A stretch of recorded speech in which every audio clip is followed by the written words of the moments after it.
Jerk! Let's go!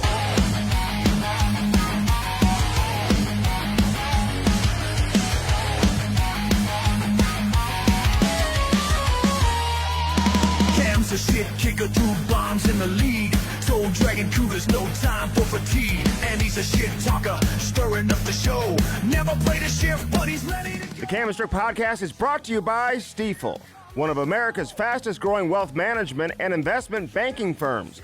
Rooted in St. Louis, where success meets success. Welcome into the Cam and Strick Podcast presented by Stifel, baby, where success meets success. Episode number 406. Yeah, baby. Yoink. Let's go. Welcome to the bitch. Welcome to the dog days. Oh, yeah. Dog days of summer here in Missouri. Woo. Whoa. God. Actually, it's been nice the past couple of days, but it's going to get hot again in August. August is the worst month of the year besides February. Just so all y'all know. Why would you say that? How can it not be? August is a great month. No, it's not. It's the worst month going. There's no holidays, nothing coming up. NFL training camp starts up. My birthday's in August. It's 110 degrees. It's just a bad My birthday's month. in August. Andy's My anniversary. birthday. We just celebrated our anniversary. We had a great time, my wife and I. Great. Wait a second. What a halt 17 to the years. show, man. 17 years, dude. That is good, though. 17 years, I'll give you a little shout out. That's I a liked great every run. single picture she posted. Mm-hmm. I did. But we I had a know great exactly dinner, what's going Cafe on. Napoli. Give them a shout out. It was like a magic show with the way they brought out our oysters. Did you see that? Did you do your thing? Oh, yeah. No. Did you do your thing? No, it's like... Did you? No. Tell the people. Because I said it, and people were like, Cam, you were 100% right. Did you? Yeah, but everyone knows that. I've said I it to a don't few think people. that many people know that much. No, they do, because I was talking to a It's like bunch of taking a people yesterday about this. It's like taking a Viagra. I swear to God, you will be straight up horny. It's a good feeling. It's good. It's a natural horniness. Yeah. Did you get down with it? We had a great See, of all the time, people, I dude. can't picture Andy doing it, but good. Good, I'm glad. Glad you had a good time. Turn your phone off. You can turn your phone off and pay attention to this podcast. You know what I mean? No, we had a great time, dude. And a great dinner, which we do pretty often. Yeah, no shit. Actually. God dang. But it was still a nice way to celebrate. Hope everyone had a great weekend. Last weekend, there's really nothing going on right now. They had the World Summer Showcase. The biggest story going right now in sports is what, Andy? The WWE. It's a W. That's what Close. it is. It is. No. What is going on? It's a clown show. It's so funny to me. It is so And there's so funny. much talent. We're not even talking about the talent Don't on waste the, people. on the Don't floor. virtue signal. It's- Do not virtue It's signal. unbelievable. Don't virtue signal. Now- You don't give 2 fucks about the WNBA, and you know it. Don't virtue signal. This is the funniest damn thing going.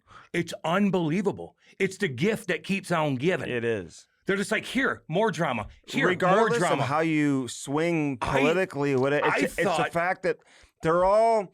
It's like the wild, wild west in that league right now. I thought the players were dumb with some of the stuff that they said over the years. Mm-hmm. With, hey, the men, but the coaches might be even dumber. Oh my God. They are so dumb. Should men play in women's sports? They're like, I'm not a I'm not a biologist. scientist. You went to fucking MIT. You went to one of the nicest schools. Really? You know, some of Make these sure coaches. you're accurate with that, because people some have of been these- correcting you pretty often lately. Why do you know how to halt a show Just and make a sure conversation? it's correct. That Some she of these went to coaches MIT. went to whatever. Which one? She went to a fucking Which coach? Ivy League school or whatever. I don't know. One of the coaches. They all say the dumbest thing in the world. It's unbelievable. It is so entertaining though. Sophie Cunningham, good for her, just to be like, fuck you, I'm doubled down. And Caitlin Clark didn't stick up for her in the interview either. But here's the thing, though. But it's just funny. Why should Caitlin Clark be expected to do that, dude? Like, she's a basketball player. Like, whatever Well, because she knows it's ridiculous to even think about. You can't get into her brain. Who knows what she thinks? I don't know what she thinks. And here's my point. No matter what she says, it's going to be a hot button issue, and it's going to create a distraction. She's going to have to answer questions other people are going to. If it wasn't so I don't stupid- blame her for being like, I just want to play basketball. Isn't it funny, And though? I think they should all focus on playing basketball. Enough with all the bullshit. No! The basketball's the most boring part. Keep this drama going okay, on. fine. Are you out of your... Okay, I'll like, give it. Andy, just play basketball. They don't even dunk. This is the entertainment part, and it's so Well, funny. the basketball is entertaining, too. Sophie Cunningham is literally on an island by herself. It's good for her. She's ballsy. You are right. Like, I wouldn't jump on a fucking talking about it. We do it on this podcast. Like, I don't give a shit. But if it wasn't so stupid, like if the topic wasn't so dumb, then it'd be like, okay, yeah. But it's so ridiculous. Let me ask you this. I got to ask you a couple things. It's unbelievable. First off, if I was advising Caitlin, if I was her agent, I already said I want to be her agent. Because I want to represent her. I want to kind of like handle the league and like, you know, just take care of her a little bit. Yeah, make money off her. But I would advise her, don't get caught up in that bullshit. You don't need that. Like whatever you say is going to create nothing but, you know, headaches for you. People are going to agree. People are going to disagree. Now, what about like the coach had a rant for like 5 or 6 minutes? The coach who wore the T-shirt.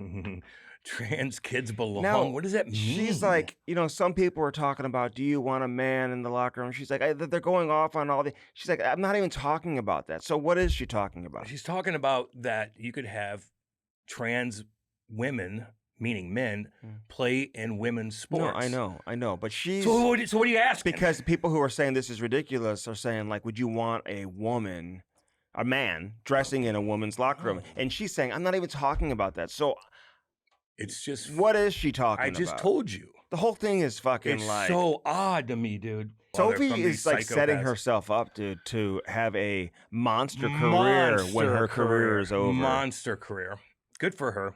It's just so dumb. It's the dumbest fucking thing you could fucking imagine. I gotta say, though, for hilarious. Caitlin, like, these guys are expecting an answer. I think she's so smart by just staying out of it. Like, well, what's the benefit of getting involved and giving your opinion? Imagine, just like not just the game itself, but just the drama that she probably has to deal with on a daily basis, where it's like page of one girl and then your girl Angel, and they're like, I paid $400, and they're like, okay, and they filmed it, posted it, and the WNBA reposted it. There's guys that got suspended for fucking years because of gambling.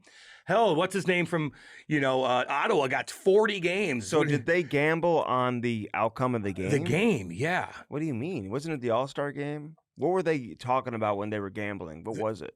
It was talking about the next game they're going to play. Oh, really? Against each other, yeah. Like a real game? Yeah. And betting on what? Who was going to win? Yeah. Or who was going to have more points or what? It doesn't matter. And so the WNBA said, like, it's okay. We're not even like, they turned a blind eye to it. They retweeted it. That's how funny it is. Like, they didn't even think that that's.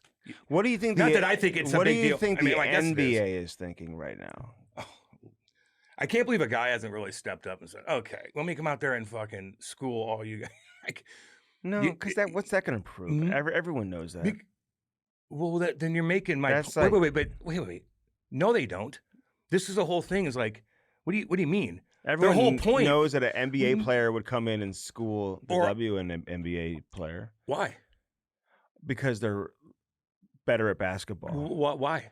Because they're bigger and stronger and faster. Well, that's the whole biologically. Argument. That's the whole argument that people are just that like. Can you not say that? Is that controversial? To them, it is. I don't know. Well, then they should play in the NBA. Funny. Yeah. Because that coach was like, I played with the boys when I was growing up. It's different. Yeah, when they're 5. Well, no, I know a lot of girls that played like hockey with the boys who were like elite players until a certain age. They played until like I never. They played up until like 16. I never skated with any girl. They didn't even see them growing up. But now they're everywhere, so it could be a lot different.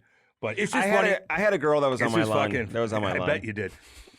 We used to have a great play, man. We used to crushing guys. I used to call it on the face-off, man. I would just I'd be like, give and go, baby, give and go. It is. It's just funny. That's it. Listen, this is again, like Andy said, it's a dog days. Not much is going on, especially in hockey. WNBA. But this WNBA, it's everywhere. I'm not looking for it. It's everywhere you look on the internet. It's everywhere. Sophie's own head coach. So fucking funny, dude. Her own head coach didn't come to her defense. Who's dating Lisa Salters, by the way? Man. Who's the sideline reporter for ESPN on Monday Night Football. They need to do a documentary on this league. Like somebody needs it from the outside, not involved with the WNBA. 100%. Somebody that doesn't get like you got the green light to film us. But I don't find other female sports having this type of drama. Like Like the women's hockey, I don't feel like there's this type of drama coming out of it. There's no one watching that. Women's soccer. People are into this, and there's so much. It's everywhere you look. I don't see anything about the PWHL. No. Andy, I don't see anything. No.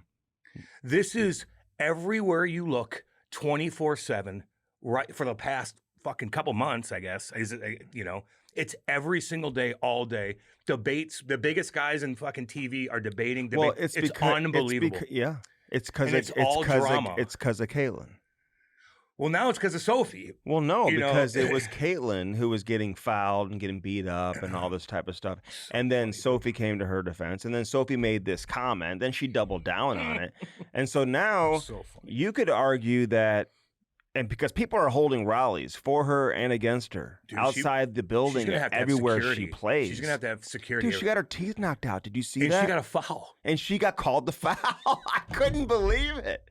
They called the foul on her, and she got her teeth literally knocked out. It's so funny, man. It's just if you were advising her, because I'm looking to represent her too. I want to represent her and Caitlyn. Those are my first two clients. Would you advise her to quit playing or to keep playing? Milk this as much as you can. But we're renegotiating the deal. I would do this as long as you can, be in the spotlight, and you will be able to make money for the rest of your life, girl. You will be able to do whatever you want. So yeah, it's just funny. Haven't watched the game ever, but you should watch it. The highlights, and it's just fucking the people that clip off all these different. The Chicago Mystic are running the triangle. We don't need to talk They're more running about the triangle offense. We don't need to talk right now. I gotta give it a shot, dude. Do you know that they're running the triangle offense right now? Did you see? And Matt, you probably saw this too. Did you see that lifeguard, that 16-year-old lifeguard? Yeah. The waves were so hardcore, and that rip current was sucking this kid out. And one little move, he held him sideways, so the water hit him in a certain way. He did fucking everything right. Perfect. And if he would have let go for 1 second, that current would have swept him away. Gonzo, you're done. Really He's a hero. Really hardcore. I hope they do a GoFundMe. Why? He's going to the White House. He's going. Okay, but give him money. GoFundMe for what? Give him money. If you save somebody's life like that, fucking no taxes for life. People are so charitable that they will just send you money. What do we know about the person whose life he saved? I don't know. He's a kid. Was it a kid or why would you even be? Was it a kid? Adult? Yeah, it was a kid. Why would you even be in that water? Did you see those freaking waves? You see why the ocean kind of freaks me out? Yeah, well, it does. Yeah, of course it does. It's crazy. But a lot of times this is not caught on camera. And dude, what's his name? You have lifeguard heroes who are saving people's lives who aren't. It's not caught on camera. I always wonder about the people who are videotaping, man. You got to have a lot of composure and wherewithal just to be able to sit there and film that. I don't know if I'd be able to do that. This is where Andy looks at it like that, or I look at these people that film when things are going down instead of jumping and helping as cowards. That's what I'm saying. Oh, no, you didn't mean no, Andy. You would be the guy filming. How do you sit there and just film that? Somebody could die, and you're going to film somebody potentially dying on your phone. I couldn't do that. I would be like... Ryder Williams, baby. What's up? Love you, homie. You're the man. You're the man. Awesome. Ryder Williams. The guy they say... Why would you think that I'm saying the otherwise? Because you didn't word it the right way. Okay, well... And I knew you would... Because I don't think you think that way anyway. Yeah, because I'm like... It's like somebody's in a car, a burning car, and it's like, I'm going to film this. Yeah, like, what? I know. Or like they need help. I'd be throwing my Stanley Cup, Andy the water. Andy would be tweeting about it. It's okay. You don't need to be everything. You know what I mean? Well, it's hard to be a hero and say, I don't know what to do in that situation. If I was choking and dying right now, would you know CPR? I'll fucking smash your goddamn thing so fucking bad and try to save you, dude. Would you know CPR? I would throw you in the back of my fucking truck and take you to the hospital so fast. Did I tell you about the time that I choked in a Chinese restaurant? Man, it's just a screeching halt. Because Maddie has to do extra work when you do this stuff because he edits. Did I tell you about that story, Maddie? I was eating crab rangoon, man. I was 12 years old, down by St. Louis University College. There was a great Chinese restaurant there. I don't eat Chinese too often anymore because I don't think it's very good for you. You know what MSG is? Oh, shit, it's not. Last couple of times I talked to Cam, he was stopping at Panda Express, and then he was going to get fried chicken and ice cream. At Young's. Oh, son of a bitch. How was it? God. What kind of ice cream did you get? A Heath concrete. And I took it home and I put it in From where? from Young's in Oh, Valley they have Park. ice cream there? It's from the 50s. This place is old, beat up, Really? hole in the wall. Young's Chicken right there in Valley Park. Somebody who hard to get to. It's like I don't mean to get back into Japan, Dang. but I've been reading a lot about Japan, and because I've had some friends that have gone there. Vince Dunn just went to Japan actually, and a number of other people, and Yike! they are rule followers there. Do you know that? Hell yeah, clean. But There's there's no crime. there's a restaurant that he make fried chicken, and No apparently crime. it's the best fried chicken in the world at this restaurant in Japan. So I'd love to go to Japan. flights to we should go because flights to Japan are actually at their all-time low. It's far, but It's not that bad from the LA. women there They're beautiful. Listen, my number one is of course blonde-haired, green-eyed, middle of American girl. Those are my favorite. That's your number one. That's my number one. Mhm. But god dang, Japanese girls Woo! are beautiful. Beautiful. I They know. are beautiful, and there's not many out of shape Mhm. people there. The girls are all in shape. Mhm. They're Oh, I all know. disciplined. They work. They're Disciplined. Yeah, fucking I know. God. I know. I watch these We should ASMR. adapt their lifestyle. I watch these ASMR videos before I go to bed sometimes of people getting their hair cut and massages. Oh, you mean like Not like sexual way. ASMR Is it meaning like it's like Rela- satisfying? Relaxing, relax. When this guy goes to all these different barbers all around the world, Mhm. old school barbers. And I love when he goes to these old school Japanese barbers where the guys had that shop since 1908. His daddy, granddaddy, whatnot. And he cuts every hair with scissors. No fucking bullshit. And he's just like, dude, and it puts me in such a chill mood. Oh, If I nice. wish I had good hair, because I'm gonna have to shave my head, Mhm. so I could sit and go to one of those places and just take your time, Yeah. do your thing, and I'd be like this. I was watching God. the World Summer Showcase recap on YouTube. The highlights. There's nothing going except for ouchie Fauci. Can We I don't ask- need to get in that. Can I ask about all our Canadians? Because we love all the Canadians. man. Hell yeah, we do. All of them from up, Saskatchewan baby? to PEI, baby. What's up, guys? We love all y'all. Why are they losing all the time? I'm not taking this and put it anywhere. They could have won. They could They have won could the have won Olympics. 5-0 in the Olympics. They could have won 5-0. You know, Mhm. they could have. You know what I mean?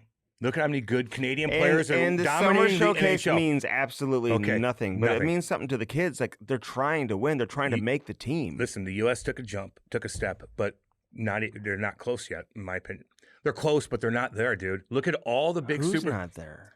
U.S. They're isn't winning still- every tournament, though. I'm just if you They got to rank, do it again. They got to do it over a 5-year but period. you have to rank all the players in the NHL Mhm. and look at the big dogs. Where are they from?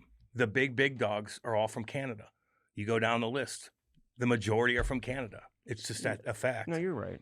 You know what I mean? Mhm. That U.S. is getting there, but Canada's still numero uno, in my opinion.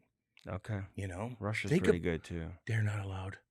Oh my God! Again. Son of a again. bitch. I know. We're bombing the hell out of Iran. We're doing this. Israel's doing that. Boom, boom, boom, boom, boom. And they're still not allowed to play. Do you know what I wish? Jesus Christ. I hesitate to say this, but if I was Ovi, I'd get all the Russians and be like, "We're not playing in the NHL this year. We're not going to do it. They're not going to let us participate in. Let's face it. You can call them double IHF events all you want. They're like NHL events. They negotiate with the NHL. Andy. It's all NHL players. These are NHL events that have a double IHF patch on it, and they hide behind the double IHF wall. And I know double IHF, they have their own regulations, they have their own guidelines, they have their own council, they have their own board, they have all their own rules and everything. But let's be honest. It's an NHL event. We tune in to watch the NHL players play. If I was Ovi and Malkin and Coochie. Kaprizov, Kuchi, hey, all of us, we're coming together. We are not playing in the NHL this year. We're staying in the KHL. We're going to play in the KHL, and we're not coming back to the NHL. Sorry, we love all y'all, all the teammates, all the coaches who we love, and they love us. Like Yeah. we all get all the coaches love us, our teammates love us, but we're not allowed to participate. So if you don't let us participate, we're going to show the balls. And we're not going to come play in your league here in North America, and we're going to stay over in Russia. Now, some people would say, well, go ahead and stay there. No. The NHL is way better Way better. with Russians in it. And we all know that the double IHF is 20 billion times better with the Russians involved. So Russians, grab yourself by the balls, by the McNutsack. Okay. Fucking idiot. Grab yourself and say, 'Cause we're not playing. I'm glad that's a damn good point, dude. We're not playing. You were struggling at the beginning of this Was I? podcast. Now you're fucking back. Sometimes baby. you got to find now, your rhythm. Jesus, but you reach too much over here. You just got to stay fucking. It's like Stay on the road. when I'm lining up for the face-off. So how? Okay, can they? What do you mean? Can they? They'd get suspended. They wouldn't get paid, but just go play in Russia. They'll pay you. Okay, but that's okay. You're gonna have all these guys go play in Russia. Some guys are like, I need to get paid. Well, yeah, Kaprizov's making 17. You think he's gonna stop? Mil. You think he's gonna stop? Well, just threaten it and let's see what happens. Maybe show up when the season starts. Or maybe just say something. Or say something. How's that? Say something. Like and be like, what are we doing? Yeah. All this shit that goes on, there's so much shit that other countries do. I'm not even talking about that. Well, that's part of it. No, but they're holding it against hockey players that have nothing to do with it. Nothing to do with it. They're here. But they're paying taxes. But we let them play in the NHL. And they're paying taxes. Why do we let them play in the NHL? Now, the NHL is going to say, well, we're not making the rules. We don't run the IIHF. You kind of have some influence. Have some balls then. I mean, you don't have influence? I mean, Donald Trump got the World Cup, basically, here. Everybody runs everything. Somebody runs it. The U.S. does. You could easily tell the IIHF, okay, well, if you're going to do that, then we're not going to have NHL players participate in the Olympics. I know. You fucking stand behind the Russians. Stand behind them. They're here. They're paying taxes here. They're entertaining all y'all people out there are going to say, fuck the Russia, you don't care. Oh, yeah, but you're standing up cheering when Kucherov goes bar down. Exactly. Or when he, Ovi does when he rips a no-look cross-eyed sauce right on the tape. Come on. To Brandon Hagel, baby. No, never mind that. Putin. No. Like, God damn, Andy, you're 100% right on that. You couldn't get everybody to they're making too much fucking money. Okay, and they're probably like, okay. But, like, the NHL could do something and be like, why? Why? I don't get it. I don't get it. I don't know, but that's a shame, man. That sucks. That sucks. Mm-hmm. They're making a lot of businesses, a lot of money in the U.S. and Canada. Have their back a little bit here. Have their back. A lot of these guys stay here and raise families here, go to school here, and they can't play. It's just, I don't know, dude. Jeez Louise. Yeah. Call them Section 9 or whatever it's called. You don't have to call them Russia. I don't give a damn about any of that. You know? Yeah. Sorry, am I bothering you? Jesus love that. Christ. I didn't love that. What? I just didn't love when I heard about that. You know yeah, I know. I saw that. I'm like, God damn it. Jeez Louise. That sucks. So I'm going to read something here to all y'all out there, which is just really... She don't read no good, no how. So there's a story written in ESPN, on ESPN.com about the broadcasting boot camp that Cam just went to. So... Okay, so I told my wife, just read the top. You don't have to read the story. Just read the top, the first line of the story. Now, Greg Wyshynski. Did him and Peelsy? Yes. I didn't know that was him. Have you been watching Peelsy's OnlyFans account? It might as well be, dude. His tweets and Instagram. I thought you were dead serious. No. I might have to. Him and his girl? I call it his OnlyFans account. Because he's got no shirt on? Never. He's straight up jacked. Dude, that wasn't him. Wait. Everyone. What? He did like an AI photo of this guy sitting on a bench or a swing or something with a girl. And if you zoom in, and everybody's like, oh my God, you're jacked. And I'm like, I think he wants everyone to actually believe that this is him. I thought that was him. So I said a comment. I go, I can't believe everyone thinks this is you. Oh no, what a buzzkill. He calls me and he's like, isn't that hilarious? But he never corrected anybody. I gotta look at that. So you gotta look at it. God damn, he's working out. That's not him. Fuck Peelsy, you're funny as shit. So what happened with Peelsy and Wyshynski? I don't know, but I call it his OnlyFans account. Because he's like half naked all the time. And his girl, like on. She's cool. Oh, she's cool. We love you, Tisha. Yeah. We love you, guys. We just chirp. So what happened with those two though? I think forgot. they met up after a game, and he was taking a shot or something. They were like drinking, and I think Wyshynski took a picture and put it on social media, and it got Peelsy into some hot water. Oh, okay, yeah. I don't know what came out of it, But that's what happened. So anyway, so let me just read you this story, because this is Cam who went to the NHL boot camp. Reaver was there. I guess Sean Dursey. He was like the big. Dursey. He was the big star. Nice guy, really nice guy. He just moved to New York. Yeah, he was. He just got Great traded. guy. Yeah, got traded. Yeah. Yeah, he's looking for a house up there to too. the Rangers. Yep. Tyler Johnson was there. Patty Maroon. Jack Johnson. Shelley, Boucher, all those. So they were like teaching and stuff like that. Nate Thomas. So the first line of the story. Now the headline is behind the scenes at the NHL broadcast training camp. First line. Cam Jansen couldn't stop trembling. Oh Jesus! Oh my God. He played 9 Like I'm seasons having in an the orgasm. NHL as Like an I'm- enforcer. Like I'm having an orgasm. He plays 9 seasons. Or he played 9 seasons in the NHL as an You enforcer. could have rounded that up to 10. You do all the time. Now that it's official, I didn't even count it up. You always tell me 10. Well, because He appears on television in St. Louis. Jumbotron. No, I bet I've done TV Yeah, no, work I and know, stuff. I'm kidding. Like, it is- Co-hosts a successful hockey podcast. Yeah, but- see, funny how that is. Okay. Anytime you do anything, you don't even Okay, bring up the damn podcast. But holding a microphone to ask questions of a fake Rod Brindamore while a camera recorded them in a small Manhattan conference room at NHL headquarters, that rattled him. I'm shaking, he says. Oh, yeah, I'm yeah. sweating through this, he said after the interview. The coffee didn't help either. What is wrong with you? I told you this. That was at the very beginning at 7 o'clock in the morning. What are you so nervous about? Alex, you asked me a question. I'm going to answer it. I've told this. Can I read the next quote? Yeah. I thought I was going to be good at a couple of these, and I didn't think I was. All of a sudden, I was nervous. Sean Dursey's like, yeah, this is something. I see these guys. They're great. Biz, PK, they're entertaining. I think I can do this. You got to have confidence. Yeah, he wasn't no good anyway. He was the star, apparently. I don't know about that. He is what it No. says.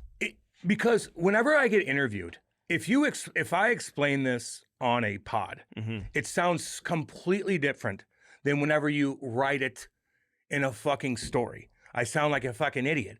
Because the reason why I was shaking is because we went out the night before with everybody, including all the people that were running the show, and we had so much wine on, and I crushed coffee, and I was just kind of like coffee high. And I was shaking a little bit. I did the thing great. I'm like, look, you'll see. It's all going to be.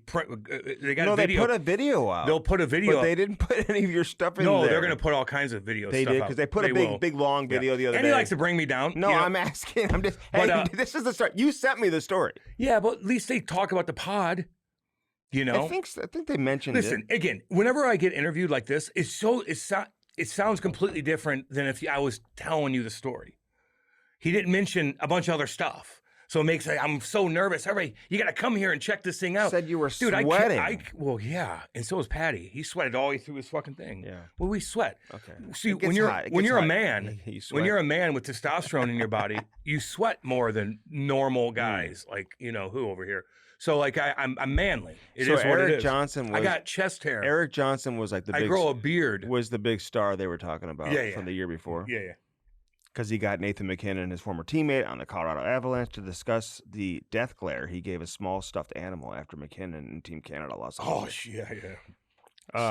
So who was the star to come out of it? If EJ was last year, I thought they say Dursey was.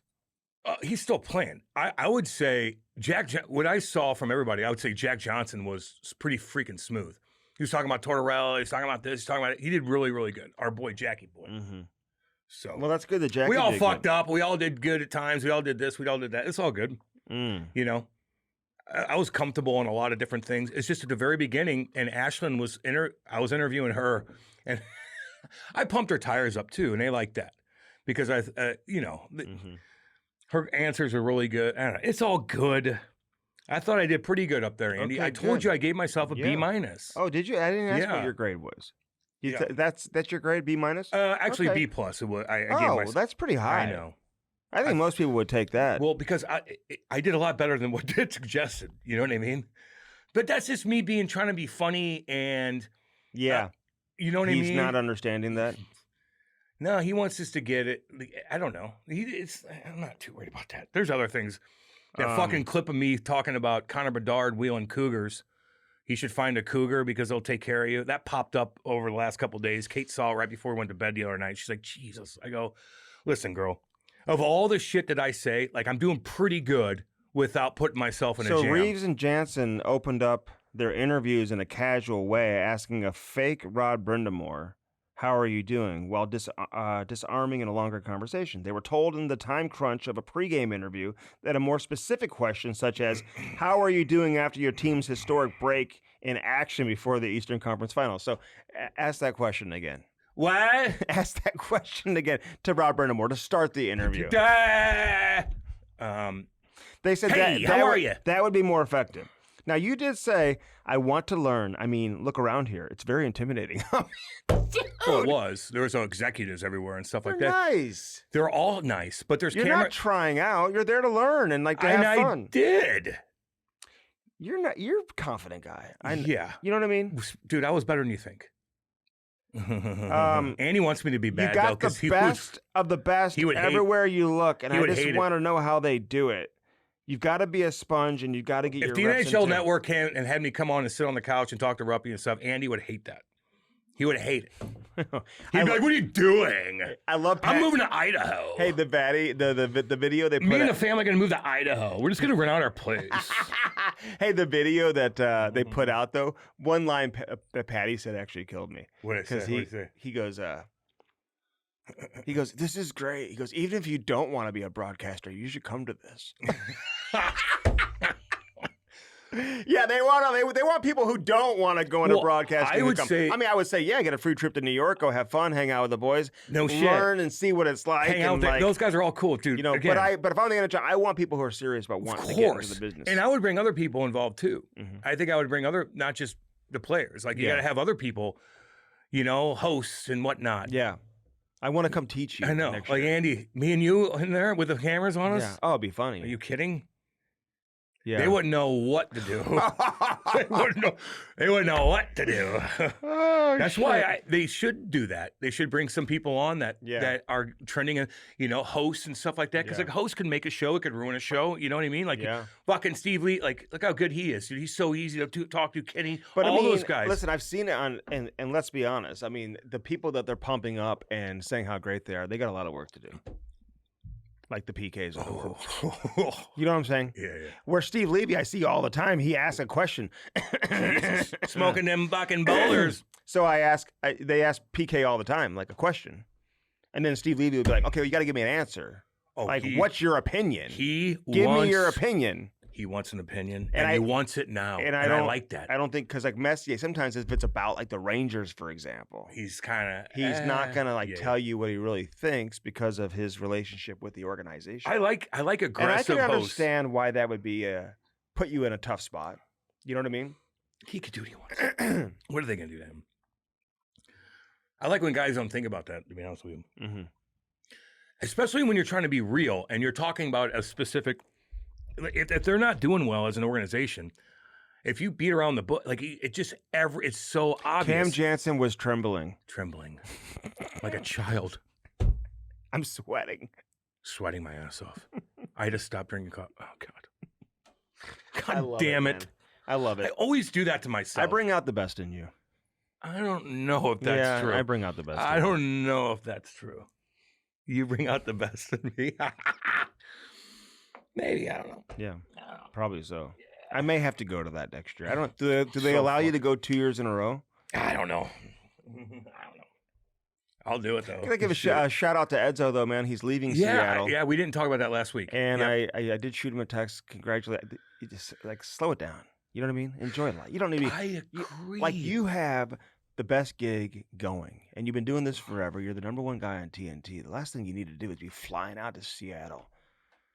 Like that's not an easy trip burning. from Chicago, It's fucking burning over there. especially with what's going on in that Spokane. organization right now. Spokane is burning down. Is it? Oh, see, this is exactly what my point. Are they- Andy has no idea what's going on in the world. Like forest fires? Yes. Oh, Burning I was just monster homes down. outside of Ridgeway where I was. There was Holy in Ouray, there was a bunch macadol. of fires where I was. Imagine and these guys are filming through their neighborhood. Not And being, they're not being heroes filming. No, but you can't do anything of that. It's not a child getting beat up by You know some, what I want to do some for a weirdo. job? I want to fly on But those hold on. helicopters and dump the No, you don't. buckets of water Two just all fucking over the collided in forest. Greece Oh, doing that because God. there's fires in Greece. So these people are like, this is my house, and they're filming in their car. And they're like, look, I worked my ass off for this. Oh, God. My dad, and they're like talking, a guy runs in and tries to grab something. He's like, I can't do it, runs back out. But insurance will pay hor- for it, right? Dude, ask the people at the Palisades in California how they're doing. Well, they had a fundraiser game Shit. in L.A. Yeah. Go in the NGOs. Listen, when your What house do you gets, mean? They're not paying, like the insurance isn't paying for the house, the you're- damage? Oh, it's a pain in the ass. When your house burns down and you're filming it, and you're like, everything I know is in there. I know. It's All the your most belongings, horrific your thing memories, dude. in It's the world. horrible. No, you'll get paid back. I could Okay. no. Like, Money okay. can't Hey, replace the memories you're You losing. never know how that's going to go anyway. You know, that's your like dude. That's one of the It's so biggest. brutal. That's the biggest nightmare ever. Scary. My wife would, scary. cause she, like if it came down to saving me or like her photos or something like that, she may pick the photos over me or the dog. She'd be like, I need my photos. I know. Like, and like all the precious belongings, the history, the memories, the family when their kids were young, dude. Those are important. You're burning up in the upstairs, and she could just open a door for you. I need the baby photos. She could just open a door. She's like, I got to get these. Oh, man. Well, dude, if you had kids, you'd understand that. When you're dying, you need a daddy. No, she'd save me. You both wouldn't save each other. You both would be running out like, screaming. I'd be like, it's on your iCloud. It's on your iCloud. We have an It's okay." iCloud. Andy, they'd both be screaming, running out different directions. Kid's still in there.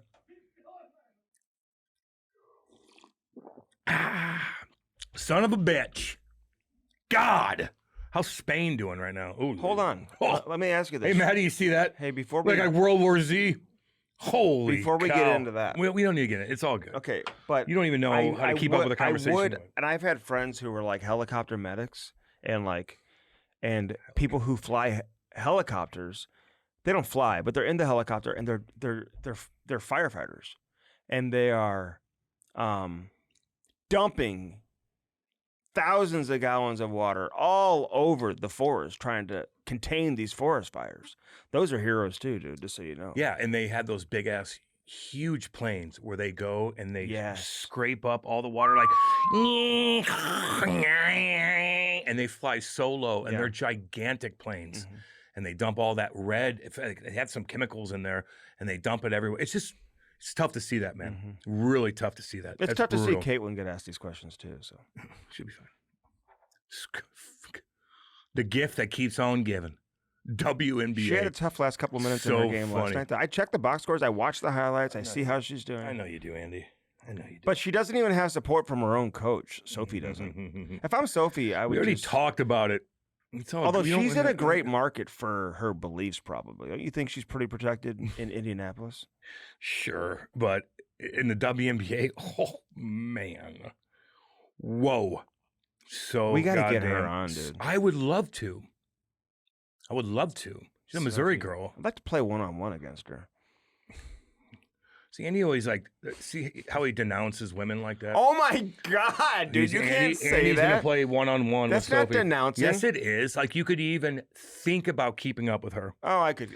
Listen, I'd get a couple buckets. no, you wouldn't do shit. She's got the length on me and the size. She's got the athletic ability. Maybe she'd be a little more physical. See, that's in the pose. Maddie, isn't that like that he's denouncing women as That's a whole not for denouncing. even thinking that he can go one-on-one with Sophie Cunningham? It's unbelievable.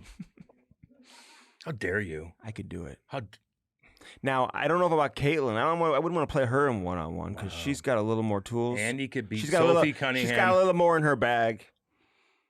I'm gonna tweet that out. What? That she's got more in her bag? No, that you think that you could beat Sophie Cunningham. I would get. You probably have a lot of WNBA people on your side after that. You know what I mean? Because they don't like her. Oh yeah. But then there's be a lot of people that'd be like, "What the fuck are Did you see- Jesus Murphy?" Brittany's getting divorced. Oh, son of a bitch. Did you see that? Oh, that poor thing. And her wife did all this. They have a child together, which is amazing. No, they do. They have a child, and so they're going to have joint custody. But, her wife, dude, did so... When Britney was incarcerated in Russia, before they made one of the all-time greatest trades in... Merchant of Death. In world history. I'll let him go. How's he doing now? Killing I saw an interview. Killing people? I don't think he is. No, he's a good guy. Yeah, I think he's actually doing some stand-up work. He's a good guy. Did you see the interview? He was like, I believe... Oh, man. He's like, The Merchant I did not have of guns. Death. So the Merchant of Death, Shit. one of the best trade, probably the biggest trade since the Gretzky trade. Yeah. Like, seriously, you think about the all-time great trades. Tough one. So Britney's wife was very vocal when she was incarcerated for 10 months in a Russian jail, and doing everything she could to free her and to get her out. And now they're going to get divorced. Yeah, you don't know everything, okay? Like, okay. You don't know the inside scoop of anything. You don't know. Like, she could be a fucking psycho. Britney's, who knows? You know what? Who cares? Good God. Is that all you got? Nothing else. I've been watching. You got any more? You had one good take. Mm-hmm. You had one good take. Is there anything else in your system? I've been watching Anything a lot else? of Hunter's podcast. He's going after Nancy Pelosi and Chuck Schumer now. He don't like any of them. Nancy Pelosi, worth about $200 million. Well, that stock market, woo doggy. Okay, listen. Her husband was in his underwear with that guy. I think that was proven to be false. Okay. Didn't you see the video, the police video? He was in his underwear. It was really weird when he got hit in the That's head. not what the video showed. No, you're right. He was like, somebody had like a knife or something. No, he had a hammer. A hammer, yeah.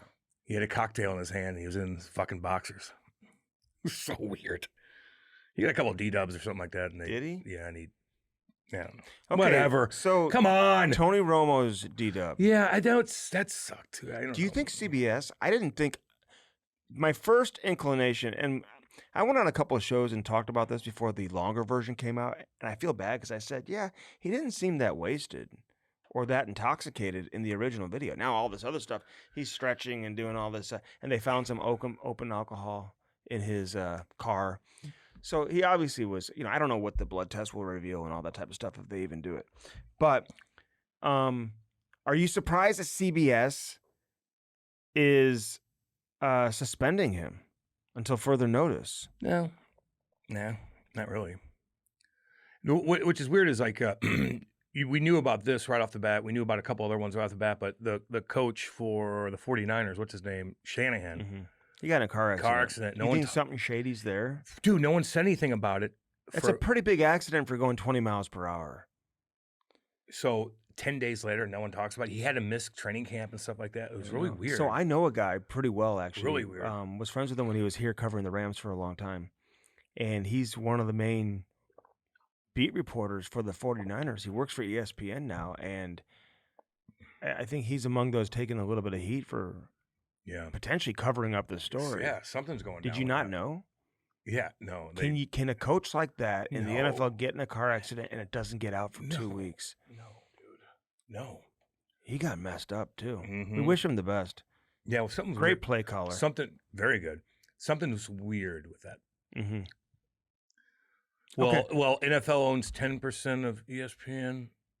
I don't know the NFL. Or, I don't know. ESPN owns 10%. Like is that all of the NFL? Vice versa. They bought the like NFL Network. It's like, Adam Schefter's taking heat because he was all over the Tony Romo situation, but and Diana Taurasi, funny how that works. Touch or the coach, Vrabel. That was bad. But he's all over Romo.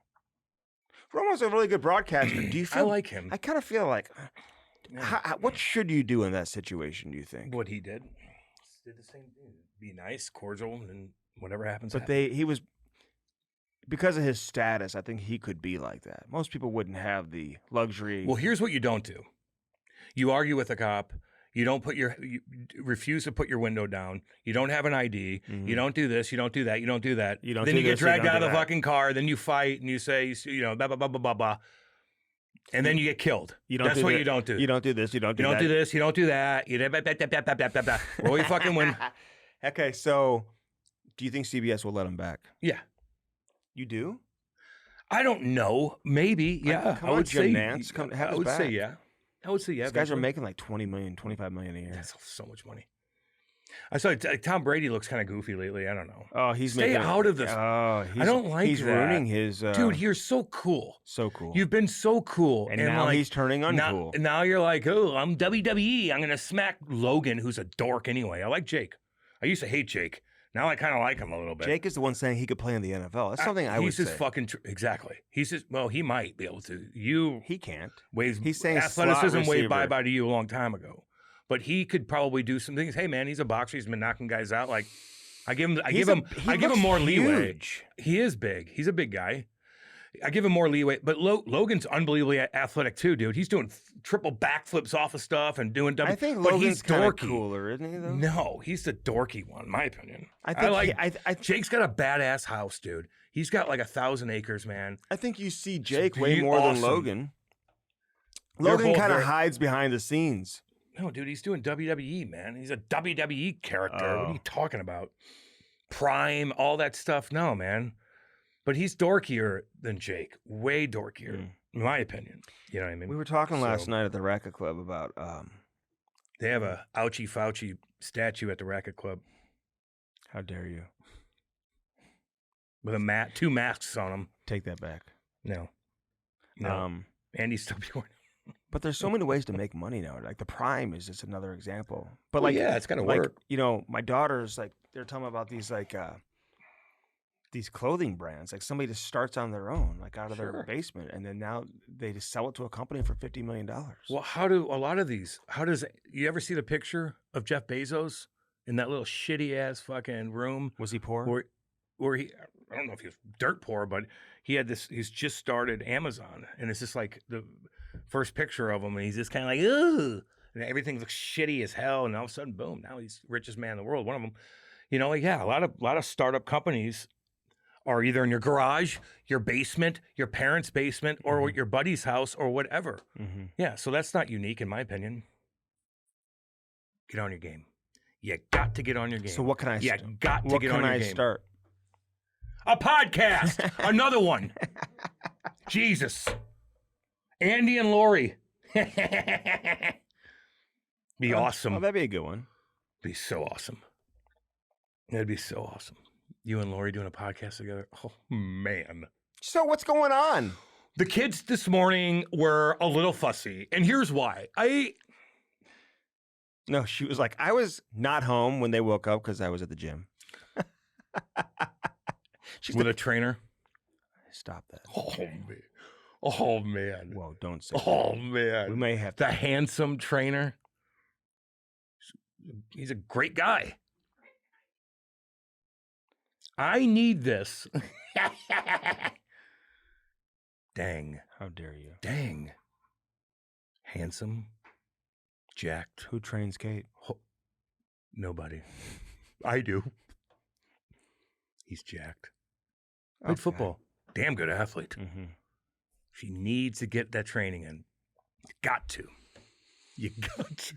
Oh. Nice hair. Jesus, dude. Does he? I don't know. She doesn't have a trainer like that. No. She goes to classes. And she teaches classes. She's gone 3-4 days a week teaching classes, dude. She busts her ass, dude. She teaches great. several days a week. She looks great. Dude. She looked great in that dress that she was pissed at me about because she had to wear it. Cam has a show up in like cocktail attire. No, for a event that requires jean shorts and t-shirts. Kate did too. He goes, "Oh, last year they were dressed to the nines. You got to dress. People be dressed up." It was a different thing. I show up sport coat. My wife's in a full-on high heels, black tight dress. They look good. We walk in, everyone's in t-shirt and shorts. Everybody's staring at them. Don't act like they didn't like that. Don't act like they didn't like that. Like I said last week, it's way better to be overdressed than underdressed. Of course, you look like a Hoosier if you're underdressed. Yeah. Kate would be way more pissed if she was underdressed. I'm way more comfortable overdressed. Yeah, you could slide in the shit underdressed. Easy in and out. I can't. It's for me. It's tough. You know what I mean? Shit doesn't fit me right and stuff like that. Andy could slide in, walk into a closet, walk back out. Looks. Psh. You got the body type for that. Somebody was sending me. Maddie, what's up? Somebody was sending me. Wrap it up. Hey, pictures. I heard your dad is trying to date this one. Jesus, mother of This God. woman Don't. that I know, and I think like they're talking. Andy has to dig I- deep like that. There's a woman I know. Just because Lori's hanging out with Sven, now he's talking about my daddy No, dating somebody. There's Get a outta woman here. I know who your dad is talking to. Are they friends? I think he likes her, Okay. and I know her. Did you know that? No, I didn't know that, Andy. Yeah. No, I don't. It's such a small world in St. Louis. So We know everybody. Like, what do you mean? Yeah. Small world? No So- shit, it's small world. like I think she was at your house and she's sending me pictures of you. Let me from see. your house. Well, that's gutless. and So saying here's Cam at the house and my daddy's blue collar house. Yeah, but that's in a magazine. I know that was in the magazine. That was in a magazine. Oh, Jesus. You got to show the camera this. Look at this. This is the Ladue News. They took a picture of us, and it looks like I have cerebral palsy. And they posted that in the magazine. And I was on radio, and I got fucking Cam's bashed. picture. It's so is- funny. I know. I'm nice to people. know, that's I'm nice to people. You're great- not. I'm Yes, nice to I people. am. I'm nice to people. Yes, I so if they am. want to take a picture, I'm going to take a picture Okay. with them. Of course you should. I know what you're doing. No. I know what you're doing. Woo!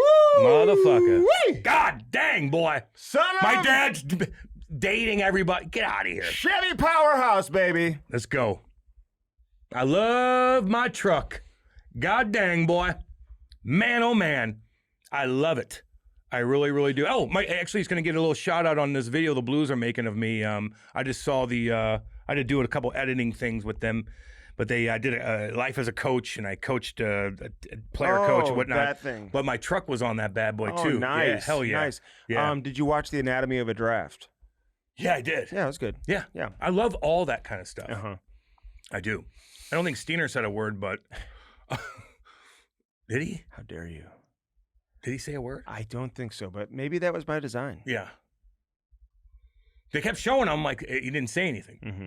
But I love that kind of stuff. So Why maybe they're picking different maybe things. next Yeah. year's episode, Yeah. he'll be running the meetings. He's going to be running everything. Although Army's still going to be here as president, so. All right, so Chevy Powerhouse, what's Detroit going to do? I keep hearing Scott White is the leading candidate to be the next general manager there, although I wouldn't be surprised if they were reaching out to Army, too. How I'm could they just not saying. be? How could you not? How can you not be? How can you not? Like, if you're Detroit, how do you... I mean, I'm not saying, like, he would leave. No. We've And talked I'm about not this before. saying that the Blues would even, like, let him leave. It'd be an odd time for him to leave in Steiner's year one of becoming a general manager. But if I'm a team, that's who my first phone call would be to. Absolutely. Whether he answers it or not, Mhm. I'm calling him. Mhm. Damn right. All right, the most overrated team in the league is who? Oh, god dang, boy. Dallas. Really? They're overrated? I don't know. They're No. always in the mix every single year, but they just nothing happens. I don't know. I'm trying to. I don't know. That's a good question, actually. Minnesota. Minnesota? Florida? Florida's going to be Wait, great. Florida's going to be Wait. great. You can't throw them in the mix. Okay, right now. fine. I'm not. I'm I'm just saying, talking about overrated. teams that are great, that They- are they're fucking- supposed to be great. I'm just throwing out all the teams that are supposed to be great. Well, Who- we haven't seen them play yet. Okay. But I'm saying from history, Florida's going to have a great year. yeah, they are. They're going to be pretty Um, good. Dallas, I feel like they're going to be good. Maybe that was a bad. I would say Minnesota might be. Maybe. I don't know. I just feel like, but with Quinn Hughes, they're just going to be good. They got good goaltending. But they haven't done anything. I don't know. Minnesota's always been like that to me. They've How always, long have they to been? you, how long to have they? everybody. How long have they been good and just never great? Exactly. When was the last time? They're never good enough. Have they? Their slogan should be "We're good, but just not good Just enough." not there. We're just not going to be there. No, we're good. We're good. but we're just not good enough. But we're not there. They're the Blues in the early 2000s. Yeah, exactly.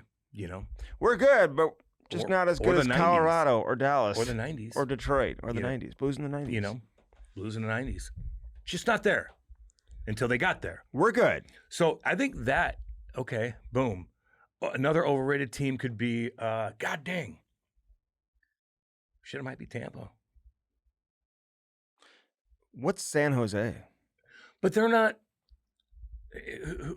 We don't know yet. Mm. No one's pumping them up. They got Kinda. players. This is their year to see if they're overrated or not the next couple years. Tampa's been in the game a long time, hasn't done much for a little while. Come on, Tampa. I want the playoff time. I want Tampa. Well, we got Hagel on this podcast, by the way. I want Tampa and Florida to fucking kill each other Oh, they might. all year, starting in preseason. Go. Let's go. I love how Entertain the people. you like what Brandon Hagel has to say Yeah, about he's some of these awesome. young tough guys they have. Yeah. How they I want them. want them on the team. I want them to kill each other. Okay, well they might. God, yeah. So awesome. Who has the edge? I don't know yet. Florida's got all these dudes, man. People don't even talk about like the fact that they just added Gudis and Oh, they're Hathaway. And They're all going to these be guys. mean. Who's that good Che? Who's that fourth liner? It's tough. Remember, we talked to a couple guys who are like, I don't want to. He's tough. Mhm. Goyevich or whatever his name is. Godoyevich. Tough kid. God, they're big. They're mean. They're loud. Them in Tampa are going to be fucking must-see TV, baby. We need this in the NHL. We need a fuck you match like Tampa Okay, well you have it. and Florida. You have it. You have it. Was I saying anything out of turn No, there? Why I'm would you saying- just stop You're me? saying we need it, but you have it.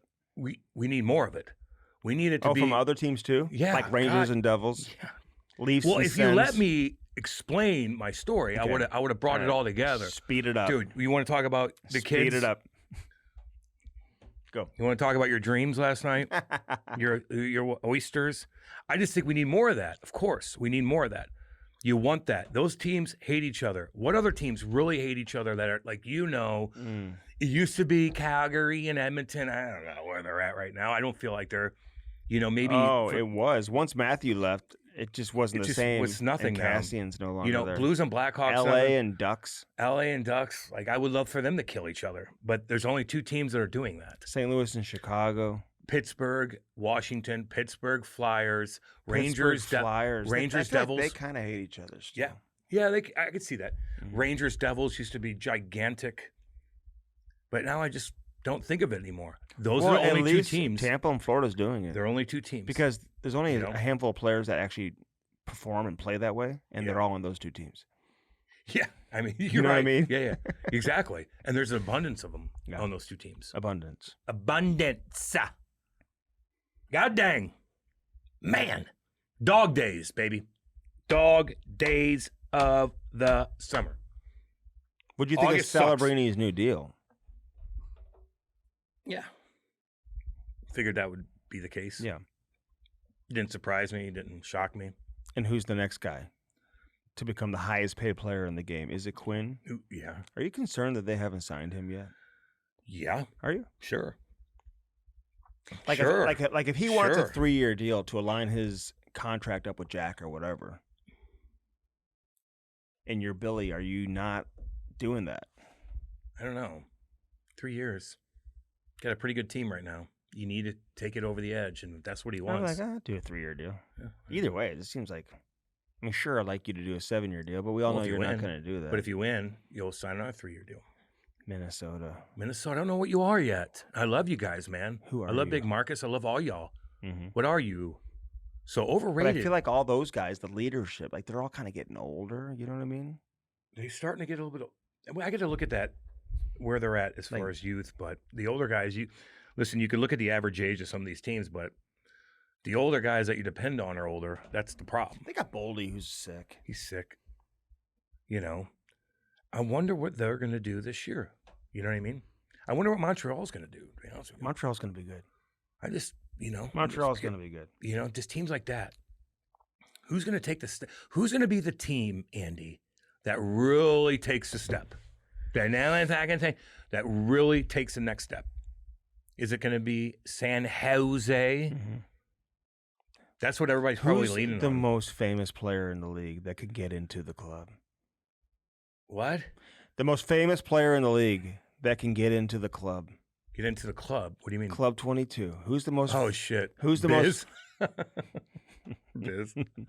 Who's the most famous active player? Most recognizable active player. Right. Ovi. Ovi walks in, you're looking at him like, what is this thing? What is this? What is this monster? You know what I mean? Like Crosby could kind of hide with his hat on probably, or McDavid could probably do. I don't think Crosby would be that recognizable to good old boy who's. I think running Ovi the just door. looks like fucking. Sometimes when you look a certain way, even if you're not as popular, you have a certain look to you. So people are like, "What are you?" Who's the most recognizable player in the league? If he walks into a bar and everyone knows who he is, in like a non-NHL city, man, Ovi, Sid, I don't think people would know who Ovi is. Sid. No. I mean, Who's got the look? I'm trying to if think. Sid walked into like an NHL, like a hockey bar during the season Oh where my like God, the Penguins are in town, Yeah, everybody right. knows it's him. Sid's the most popular guy walking around, I'd say. Where people would random hockey fans would recognize him. Now, if Sid went down yonder to the Boot Hill of Missouri, ain't nobody gonna know Okay, you so down there. who's recognizing an NHL player down there? Nobody. Not one player. Dude, if Sid's the most popular guy, they're not gonna recognize anybody Not else. one player. In the Boot Hill of goddamn Missouri. Like go to Mississippi. You go to Mississippi? Like, no. No. They're looking at college football players. They don't have a grip. NHL does not have a grip in Mississippi. How do they get a grip on that? You got to play a game down there or something. Yeah. Or have a guy that's so outrageous to where everybody knows who Give he is. me a city that doesn't have a team that you wish had a team. Oh, okay. I mean, Phoenix? Atlanta just needs to do it. Really? There's so I don't much. want the NHL in Atlanta. It's such a big city, Andy, where like if you can't take advantage of the corporate money in Atlanta, then I don't know what I the feel fuck. like all their professional sports teams are relatively irrelevant. The Falcons Like the Hawks. don't know the much Braves. about. Braves are awesome. They are, Dude, but like they're they had gigantic. the superstation, so we all watched their games growing The up. Braves are gigantic. In the South. The Braves are. Around You know what Georgia it and is? all that. It's Georgia football. Georgia. All right, so give me a city. football. I just did Atlanta. Dude, it's huge. Like, You don't want Phoenix? where are you going to put the? Where you gonna put Telluride would be cool. Yeah.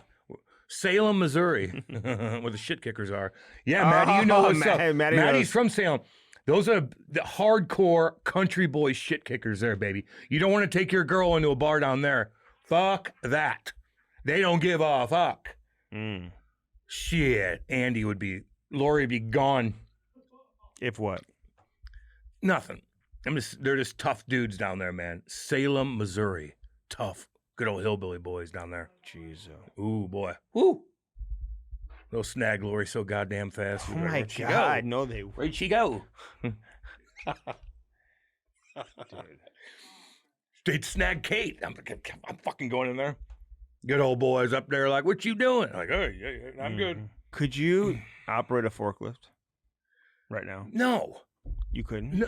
What kind of stupid question? I could. No, you couldn't. Yeah, I could. No. I've See, done it before. Andy reaches for things that he thinks, like, you're reaching.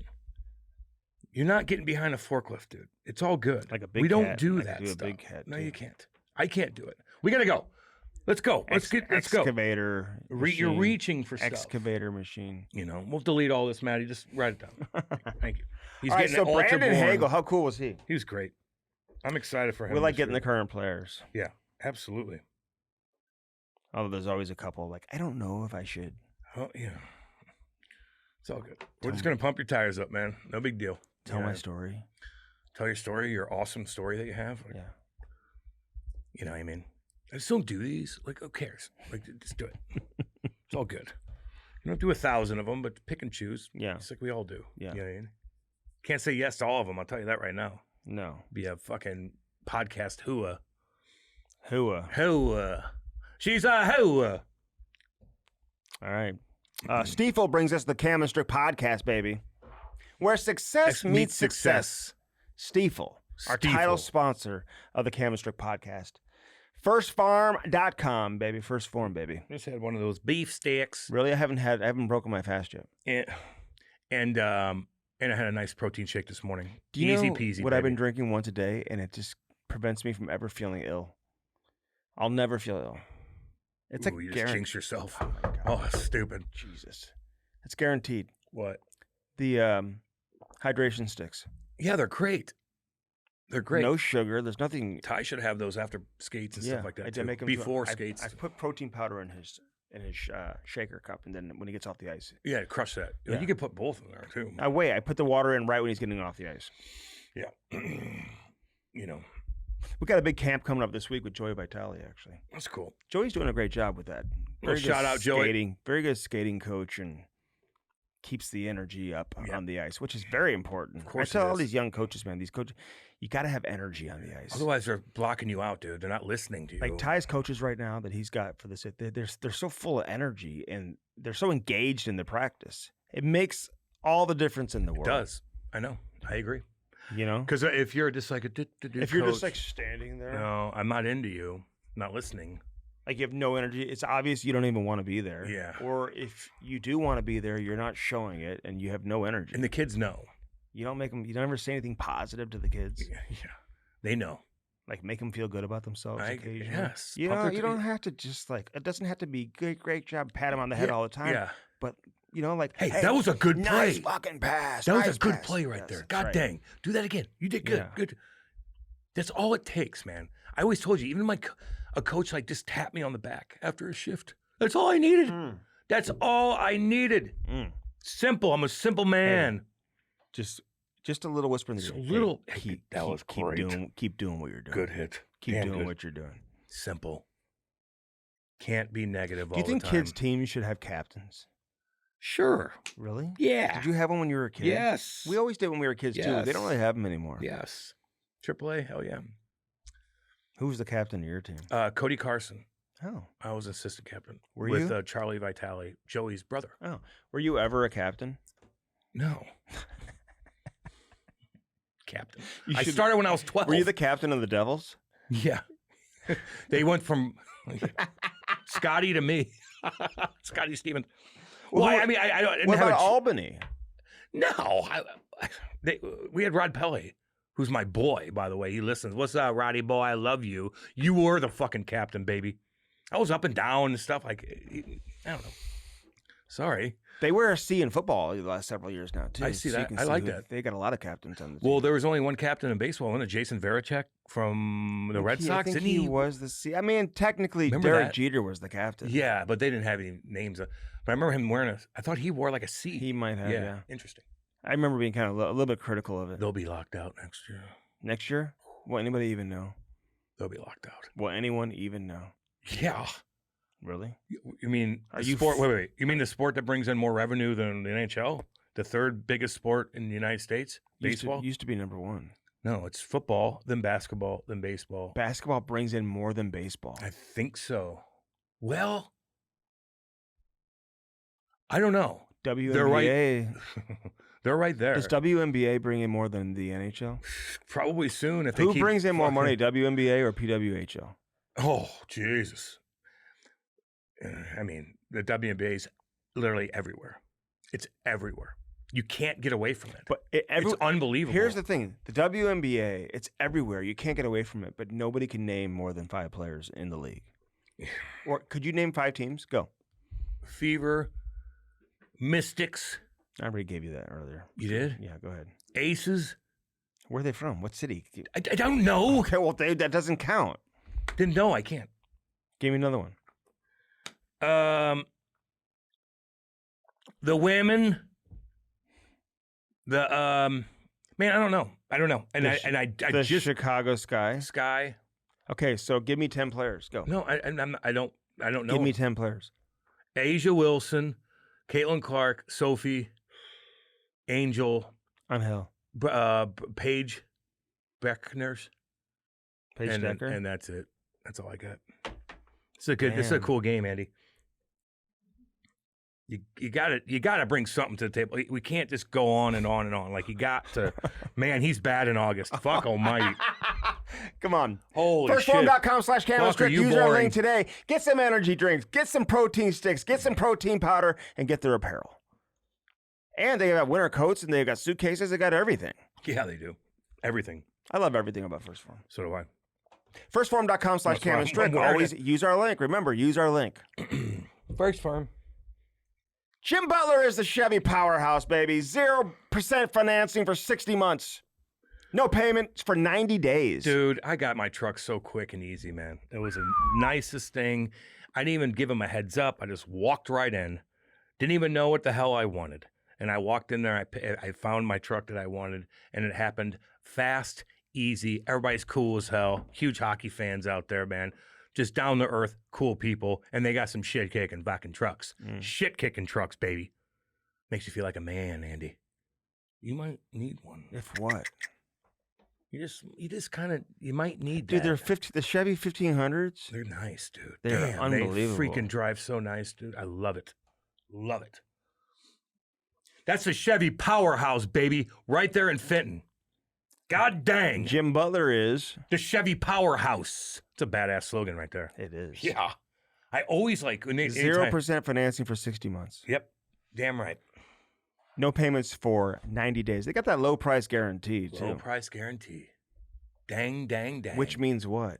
That means it's a low price and you get a good deal. And you feel happy whenever you drive your truck off the So lot. go ahead and try to shop it. You won't get a lower price. No. And the trade-ins, And they'll it's take so anything. easy. They'll take your trade-in. I know they They'll will. take your trade-in. I love it. That's what they do, baby. I absolutely love it. Blue Note Roofing, baby. David Novak. We He's had right. some crazy storms the other day. Remember He's that? probably just rain. It was a little windy, but he probably is busy today because it's not too bad out. So once it's going to get back to So 95 he's on the again. roof. He's on the roof doing his thing, dude. His guys are on the roof, Listening to the podcast. busting their ass, making things happen. Mhm. Because it is a little bit more chilled. Although he's going to work at 100-degree weather. Oh, he don't is. give a damn. He doesn't know. Dude, some of these He doesn't cats, know the difference. These guys are freaking warriors, man. They'll be on that roof for 7 hours straight. Somebody asked if we could do a collab with me and Blue Note Roofing. Oh, you on the roof? Mm-hmm. God. With his tool belt. My flannel shirt. Oh, man. I would love it. You would be awesome at it. I'm going to work from down here, guys. Andy could do anything. Guys, I'm going to stay down here. I'll just The let me know jack of what all you, trades. Let me know what you need up there. You need roofing, Andy could do it. Concrete, Andy could do it. Guys, I'm just going to hang out I'm just gonna hang over out. here. I'm over here. Oh, you on the phone. Tweeting. On tweeting things. Doing good up there, guys. You need anything? They work their ass off. God, dude. do David they Novak ever. was, 314-920-5713. Gutters, soffit, fascia, Fascia. siding, Siding. roofing. They do it all, baby. Woo! Let's go.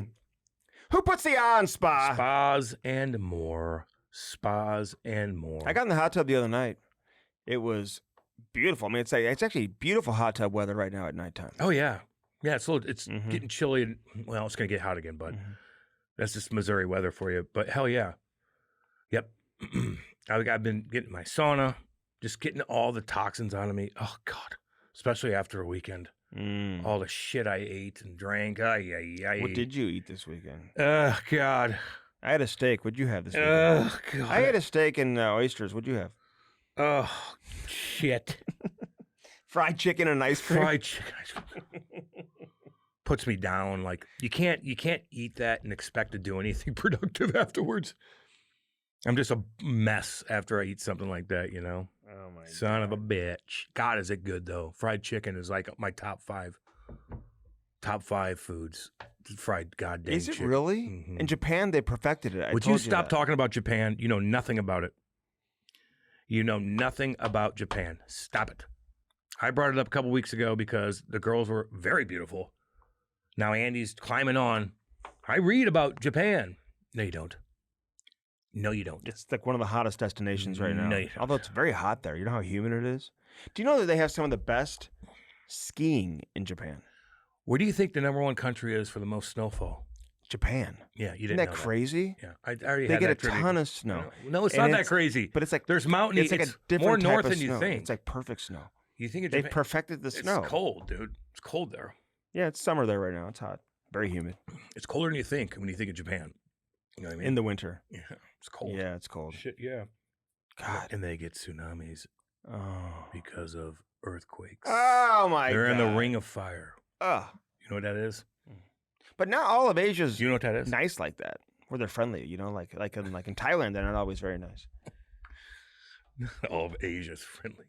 Okay. Cambodia, they may Fucking pickpocket you. I mean, But in Just Japan, boy. Jesus Christ. Spas and more. History lesson from Andy. Hot tub, get your hot tub. Cold tub, get your cold tub. Sauna, get your sauna. You can do all three in like boom, boom, boom, boom, Boom, boom, boom. I don't care that's what gonna your be my training routine. I don't care what your terrain looks like either. They'll get a goddamn helicopter to put that sumbitch in. They'll get a gosh dang helicopter. And then they'll put out fires with You don't have to exaggerate on things. No, they'll just put your sauna or your pool or whatever in. And if they need to use a helicopter, they will do it. They will do it. Nothing will stop them. Nothing. Angie can do anything. Angie can do anything. She's flying that damn thing. Oh my God. She had a lot of shows this past weekend. Yeah, down the lake. 3 more to go, she says. Down the lake too. I think. Oh, my daughter's at the lake. We'll talk about that in the close after. Yeah, let's talk about your children. Things no one cares about. Yeah, I know. Barstool did a thing, and Andy's like naming them all off, and I'm like, that's exactly what you try to bring up on the podcast. Only on this podcast. That's not true. He wants to bore the people on this That podcast. is not Save true. everything for his. Spas and more, baby. 1-800-GET-WINDOWS, 1-800-GET-WINDOWS, 1-800-GET-WINDOWS. Who am I talking about? Window World. Oh, they have a great video out there of you and I.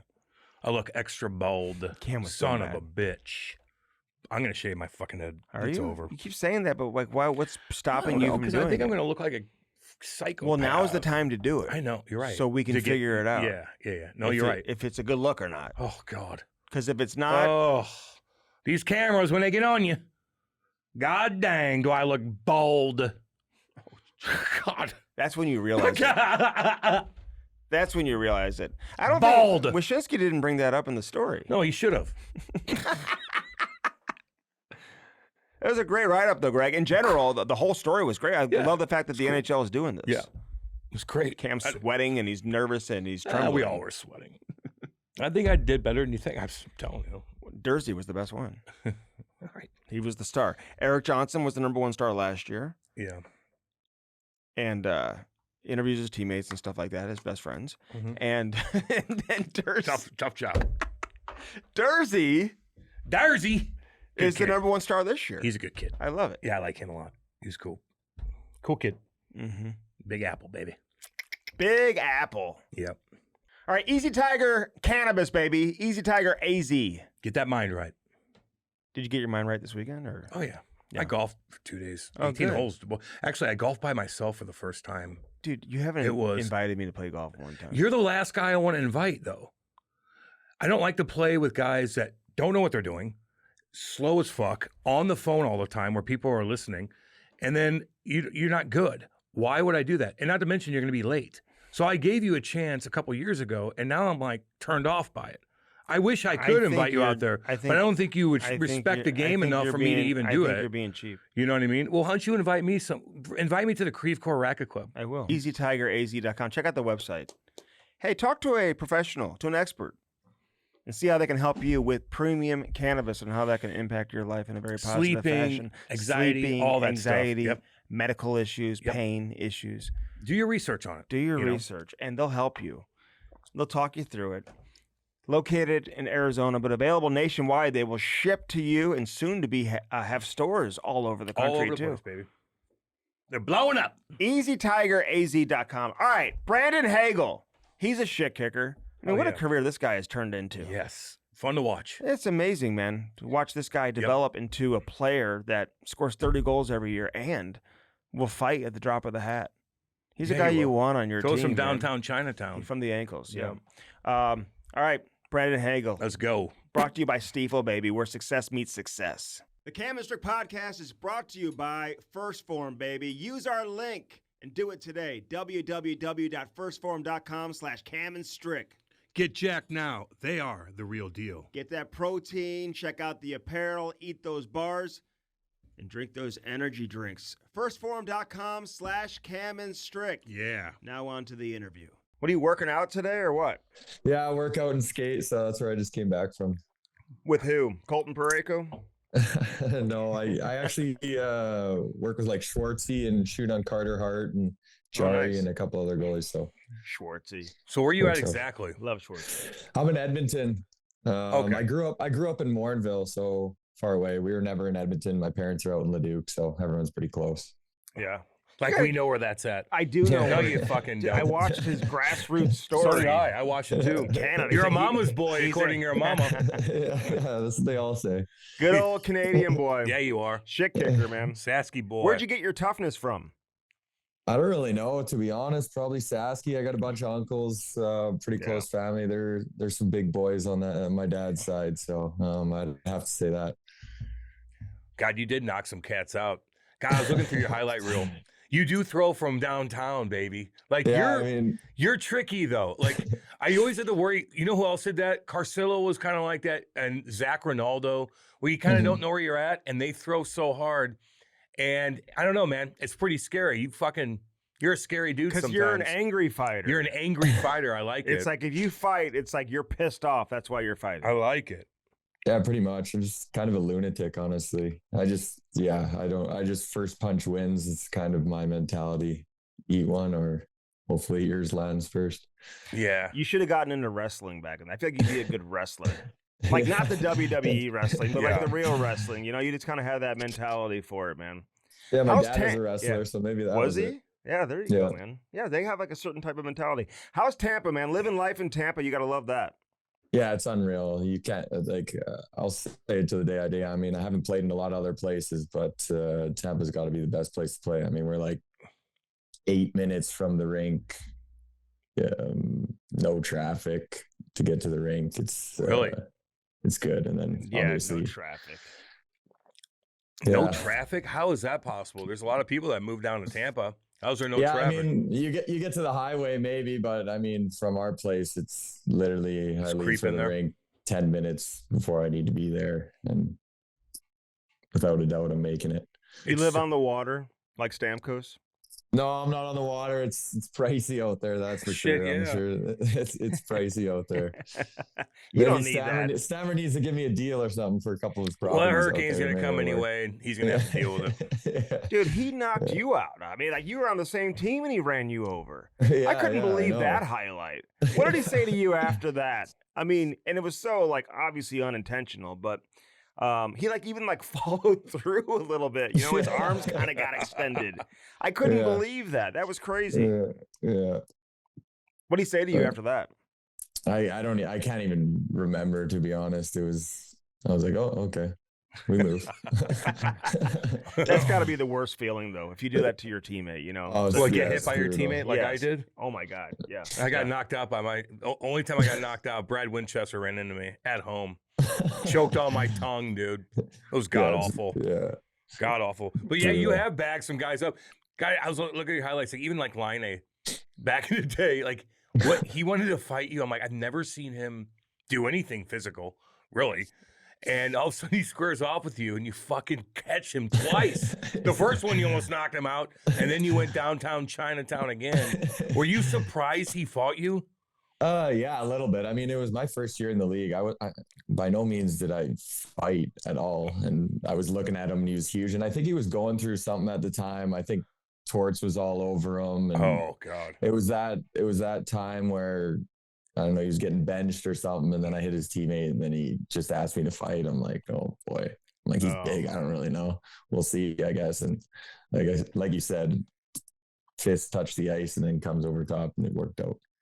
Did you fight a lot? Good for him, though. In actually. junior and Red Deer, and anybody who's got a connection to a Sutter, man, we love the Sutter Yeah. brothers, you know. Coach so me, you got Brent Sutter, obviously, as your coach for all those years. So, did you fight a lot in junior or no? No, not really. I think maybe like 6 fights, maybe 5 or 6 fights, I want to say. I've never really fought, to be honest. I just will, I guess. There's not much more to it. I've never practiced it. I've never done it. I've never fought guys bigger than me, especially in junior. Everyone was kind of similar size. So, Well, dude, you score 30 a year. We should you know, we're not shit. trying to make you out to be like some type of enforcer. We just like that extra party. That's all, man. yeah, Pumping your yeah. tires up, baby.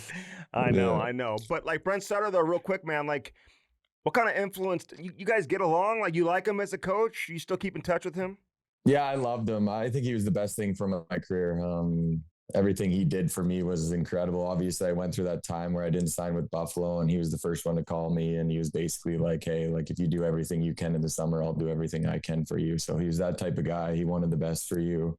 He just wanted 100%. He knew not everyone was going to make the NHL. And he just wanted to know if you went on to your future job that I taught you the right habits and stuff like that, whether it was for hockey or whether it was for whatever you're doing in life. So we definitely had our battles here and there. But I also think it made me the player I am today. And obviously no better person to learn from than him. Yeah. What's your summer routine, man? Like how many days a week are you on the ice? How often are you in the gym? Like, do you take time off, or are you one of these guys like Kucherov who's like on the ice the day after you guys get, eliminated or knocked out or whatever? No, I take a little time off. I take about a month off probably, and then get back in the gym, and then slowly kind of get into it in July.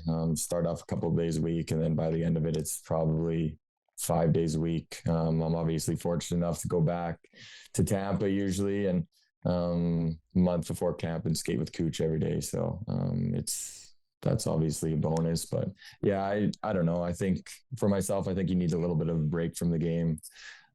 It's taxing, it's long. You want to still love it when you go back to it. So take a little break, get in the gym, and then kind of ramp it up as it gets closer. Anything different you do? Like everybody's kind of different. Everybody's body's different and what you need to work on. Like anything unique that you do every day when you get up? Like, is there a stretch that you do? Do you have a personal trainer that stretches you out? I don't know. Stick handle, whatever. No, nothing crazy, to be honest. I'm pretty simple, to be honestly. I'm the type of guy that you look over. I know some guys look over and you're like, holy cow, this guy's doing so much. Well, maybe it doesn't work for you. So I'm that type of guy. I'm going to go and do what I believe works for myself. And doesn't matter if it looks like this guy's working 50 times harder than me. Well, maybe that doesn't work for me. So I'm just that type of guy. I just go with my flow, go what makes me feel great, and go on with the flow, because I know there's guys out there that will look like, oh my gosh, Kuch is on the ice every single day. Well, maybe that doesn't work for some guys, and maybe it does. It's one of those things. And I always just kind of go with what I believe and what I trust in, and what's got me to this point. So it's working. Trusting Cooch too. Yeah, no shit. I do whatever he does. Yeah. It's a lot. Yeah, literally. Do you work with Adam Oates too, like him, or no? No, I'm not with him at all, but obviously Cooch does. So when I go out there with him, and he's like one of the best teachers I've ever, like who Cooch? Cooch, like he'll stop you if you're doing it wrong. He just won't let you do it wrong, which is pretty cool. And sometimes you're doing the drill, I'm like, where the fuck would I do this in a game? Like I have no idea what this is doing. He'll like explain it to you. It's pretty cool actually. There's a reason why he's the best player in the world. Is he like that during the games too? When you get back to the bench, like get the fucking puck. Like what are you doing? Spin off him. No look back, hands off. Yeah, exactly. Cross ice. Yeah, I wish. I think he understands that I'm not at that point yet.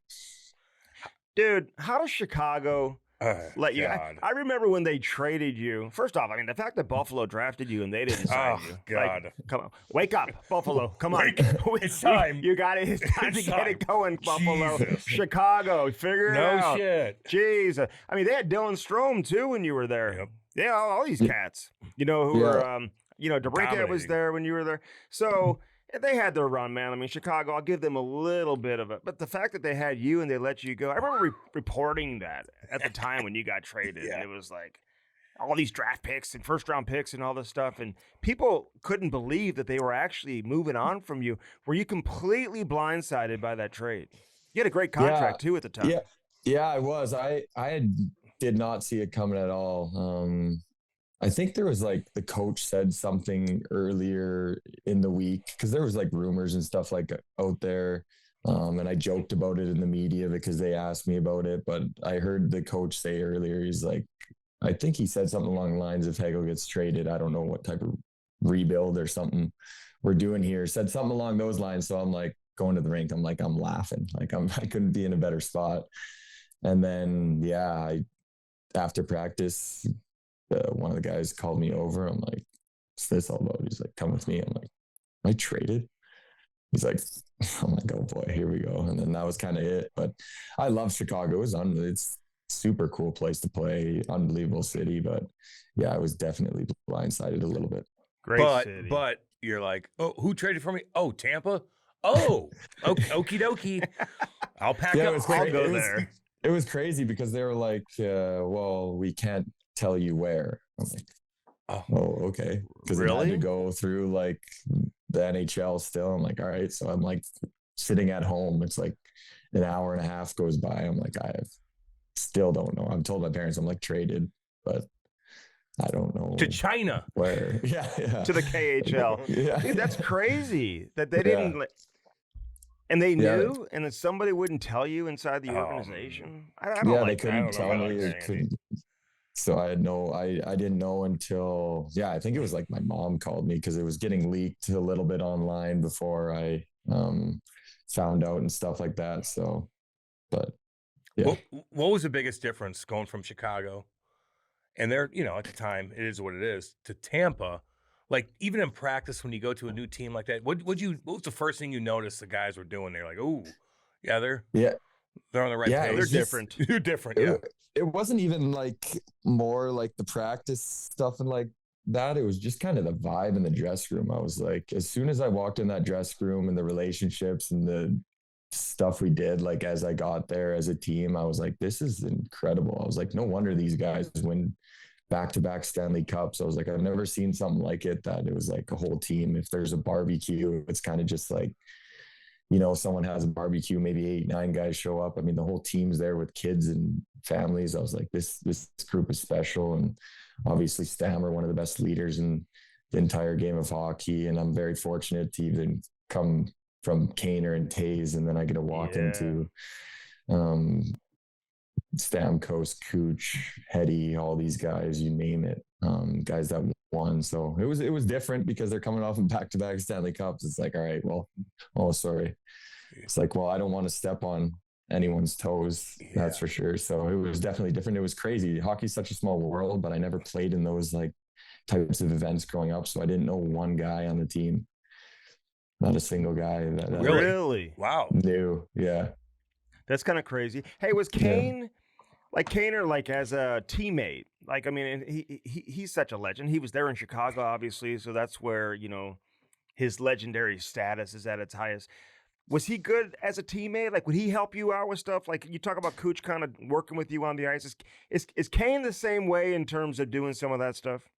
Yeah, he was unreal. I think actually he got me on the first DP at one point. So I always give him credit for that. But he was unbelievable. He was, I still talk to him to this day. He's unbelievable teammate, unbelievable guy. Obviously he got a lot of championships and had a lot of fun when he was younger. But at the same time, it's like those type of guys you want to gravitate towards, you want to learn from.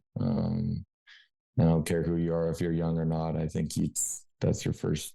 As for myself, when I go in, I want to gravitate towards the best players on the team and learn from them, because that's only going to make yourself better. Yeah, what's the difference between Kaner at his prime, doing his thing, backhand, top shelf, winning, and Coochie in his prime? Like, what's the difference between those two players? Because I feel like they're kind of similar, right? They're very similar, honestly. It's pretty cool. I think Cooch even looks up to Kaner. Obviously, they slow the game down. They make the game at their pace, and it's scary because you don't want to go at a guy like that when he's just making the game his own game. But I don't know. I think obviously Cooch's one-timer and his shot is like out of this world. I've ripped the hardest passes I possibly can at him, not even looking, and somehow it's in the net. So that would probably be the difference. Obviously Cooch, but their hands and the way they handle the puck and just the certain details and picking pucks off the wall. Especially, it's cool to watch. Hey, who was the coach in Chicago that said publicly? Was that Jeremy Colleton? Was he the one that said that? No, he got fired. So I think it was the intern. I think it was Derek King. That's the problem. See, like if Coop comes out and says, "Hey, if you fucking trade him, I don't know what we're doing," then like maybe they're not trading you. You know what I mean? Yeah, but like, it's like he was. Just I didn't know as who an it was. intern, and I had him in Rockford as well. So, and a bunch of stuff was going on at that time. I think I was his first trade, to be honest. From when he got the job. So, Is that who was the GM? well, Kyle Davidson, I think. Yeah. So That was his because first I trade. started with Stan. I started with Stan, and then Kyle got hired, and then I think I was. So who first. signed you? Was that Stan? He came and watched you play in the American League, or was that where it was? To Dub, wasn't it? Yeah, he came to the Red Deer. He came pretty early actually, and I wouldn't say I'm like the smartest hockey nerd guy out there. I don't know a ton of things, so when he came down at that point, obviously he's a legend and has done so much. I didn't even know. When someone was talking to me, I'm like, oh, just another one of these speeches. Keep working hard, and maybe you'll get a chance. And we're looking at you and stuff like that. And it would ended up being Stan that was talking to me. And then I think it was like a couple days later, he was like on it. And obviously the team that believes in you and trusts in you, and you're going to pick that team before everyone else. Yeah, I love it. Hey, real quick though. So Buffalo, but you wanted to sign, like, what did they tell you at the time as to why they were moving on from you? Like, did they communicate anything to you or no? Yeah, not really. My agent just kind of called me, and he said, and then I can't even remember who it was. He just said they're not going to sign you. And I think it was like a player development guy that called me at the time. And he was just like, hey, I hope you prove us wrong, but good luck, stuff like that. And I just said, thank you. But it sucked because like I spent 2 summers in Buffalo. Oh man. They wanted me to stay in Buffalo. So I was like, I think it's obviously the right thing to do is stay and try and get better. And then I stayed, and dude, so I was like, that's the most brutal fuck thing ever. Just so everybody knows, like I've heard this before, and guys have to go through it because you still have to like pay for shit too. I know they probably, they can't give you like anything, and at that point I have like $0. But it was like, I mean, obviously it's the right thing to do as a kid. That's what you think the right thing is to do, anyways. And of course it is, but. Clearly, what are you going to say? Like, they want you to come in town. And you're like, guys no, say I'm no. not going to. A lot of guys say no. They really do. Hey, imagine like you would have been like, you're so down and out because of Buffalo and their dumb decision, and you're like, I'm going to be a teacher, and you became a teacher instead of where you're at right now. I know. I'm sorry, dude. But you did like they almost got you. You enrolled in school. They almost got you, dude. Didn't you enroll in school or something? Yeah, I was. It was kind of one of those things where it was like, I was like, all right, I'll give myself till Christmas. And I wouldn't say I was like the smartest in school. So obviously you would have needed to upgrade to get into like teaching. So I was like, okay, I'll sign up for school starting at the end of December or whatever, the second semester, if you want to call it, but I'll give myself till Christmas. And I think it was like 15 games in. And I remember I had like my first game against like the Oil Kings, and I was like, I had like 0 points. I'm like, I think it's time to just hang them up at this point. But then it ended up working out like 15 games later. But but it was honestly easy for me because I've been through that so many times. I never got drafted to the Bantam draft. I never went and played any of these like things. So it was just another team saying like, oh, it doesn't work. So it kind of helped my mentality and helped me get over those things, that I could just go in to my 20-year-old season like not nervous. It's like whatever, like just go play, continue to play how you played, like, and that's kind of what I did. So who's the first guy that like really gave you confidence and that made you, like, outside of Brent and Junior, I'm talking like when you turned pro, who let you know that you could be great? I mean, because your story is crazy. I mean, you're talking about that, and then you're playing for Canada in the Olympics. Like, good for you, man, to stick with it. No shit.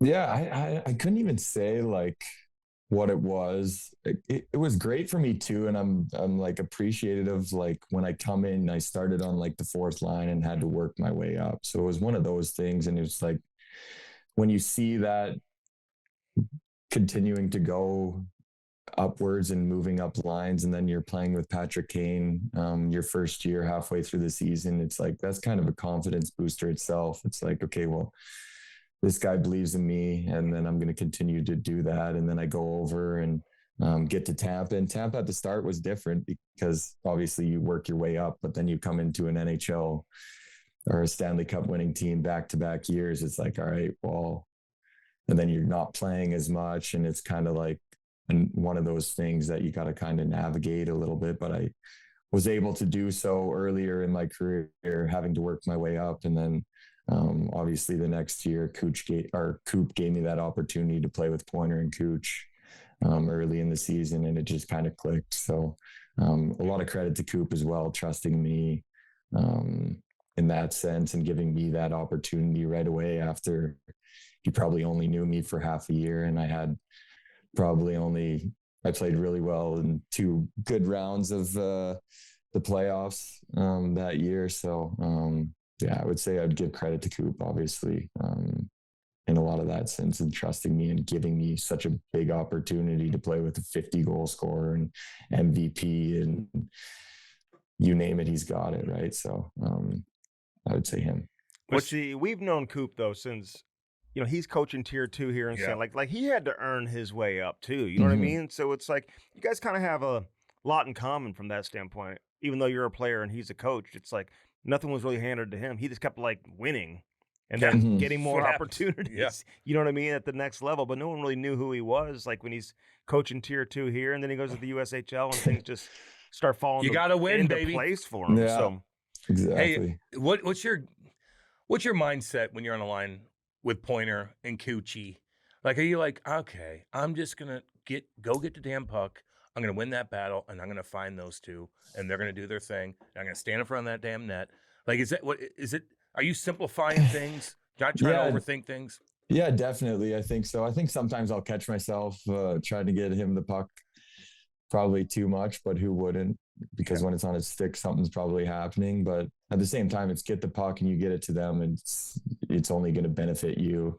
And I wasn't say I was like the most skilled guy coming into the league, but I wanted the opportunity to play a lot of minutes and do a lot of things. So I think for that to play with good players, you got to get the puck and be able to give it to them. So that was kind of my mindset coming into the NHL. I didn't want to be stuck down below. I wanted to be able to have that opportunity to play with the best. So I think for myself, it was just kind of go get the puck, get to the front, and that good things are going to happen. And it was kind of my work ethic that did that. And then obviously as I got played more years, the skill kind of came with it a little bit with learning from those guys as well. So at this point, when I play with those guys, it's get them the puck, to be honest, work as hard as I can, get to the front of the net, try and get the puck back and stay in the O zone as much as possible. Because like I said, when you get those guys the pucks, something but they're all looking for those guys too, and some guys just don't even pay attention to you, and all of a sudden you get that fucking backdoor pass. Yeah, exactly. That's why that one touch backdoor pass. One touch, like Coochie, not even looking, he's gonna give it to you. Yeah, the money makers, baby. Yeah, baby. Listen, there's one thing Cam and I didn't like though, and you just got to pass this along. We felt bad for Vasilevsky when they did that to him when he won the Vezina Trophy, and they had the police. The police came in like they were like, "Don't ever do that to me." I'll tell you that right now. You know what I'm talking about? Through my this car. poor guy. He's like, what? It's like a criminal investigation. That's how you're even happy. That's how you're gonna tell me I won the Vezina? Yeah, I would have panicked myself, to be honest. Yeah. Like, oh, what did I do? Thought I had a good summer, dude. I know you fucked up Barkov. Oh man, like what was going through your head then? Like, were you just like, listen, Florida and Tampa. It's the coolest series going, man. You guys are killing each other. They're tough as shit. You guys are tough. You got the both winning mentality in your face. Like when you hit a guy like Barkov, everybody's going crazy. Like what's going through your head? Well, from the hit standpoint, I saw him coming like that, and it got chipped past McDonough. So I was like, in my head, I was like, I'm just gonna line him up because he's gonna just hit the puck. But I thought he hit it, but McDonough hit it, so I blew him up. Obviously. But from that standpoint, it is what it is. I like everything that goes on. I think it's so good for the game. It's bringing back that rivalry type of thing. You get in a fight, you get punched in the head, you get a broken nose or a black eye, whoop-de-doo, you're good and you can still play in the game type of thing. So, I mean, I think it's so good for hockey. I think they're an unbelievable team. I think they have that winning mentality and we have that winning mentality too. And those are probably two of the best teams going at it, either 3 or 4 times a year and potentially in the playoffs. So obviously no one wants to get injured, but yeah, I think it's whatever's going on there and everyone going into the game. It's actually fun to be a part of, and I think it's so good for the game. Yeah, it's I great hear for you. the game, man. Damn And, right and you it got to get 1 game suspension for that. Just don't like blow your load in the preseason in all these games. Like save it for the regular season. Like Yeah. do you look forward or do you hate playing those preseason games where you just want to get some touches and go out there and play and get ready for the regular season and like shit gets out of hand? Yeah, I think it got out of control a little bit last year. But I think from our standpoint, I think it had to be done in a certain sense. I mean, I get sucker punched in the head for no reason in preseason, and then he doesn't I don't know, it was just kind of, that was uncalled for. So obviously from both teams' standpoint, when something like that happens, there's not going to be no answer. And it's also a time to show that for other guys to get in the league, I want to be here. I want to belong here. Look at Sabern. I mean, the guy comes in and he does his job. He gets an incredible contract this year. He plays with us in the NHL just because what he did.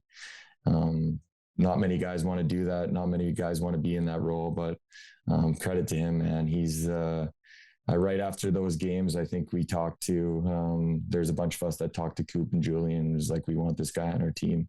Oh, really? If you have a type of guy that's going to go do that, he didn't have to do that. He didn't know me. He didn't play with me before. But if you want to stick around in this league, he did exactly that. And hats off to him because, like I said, he didn't know me, didn't have to do that. But he's a real team guy and a guy that everyone wants on their team.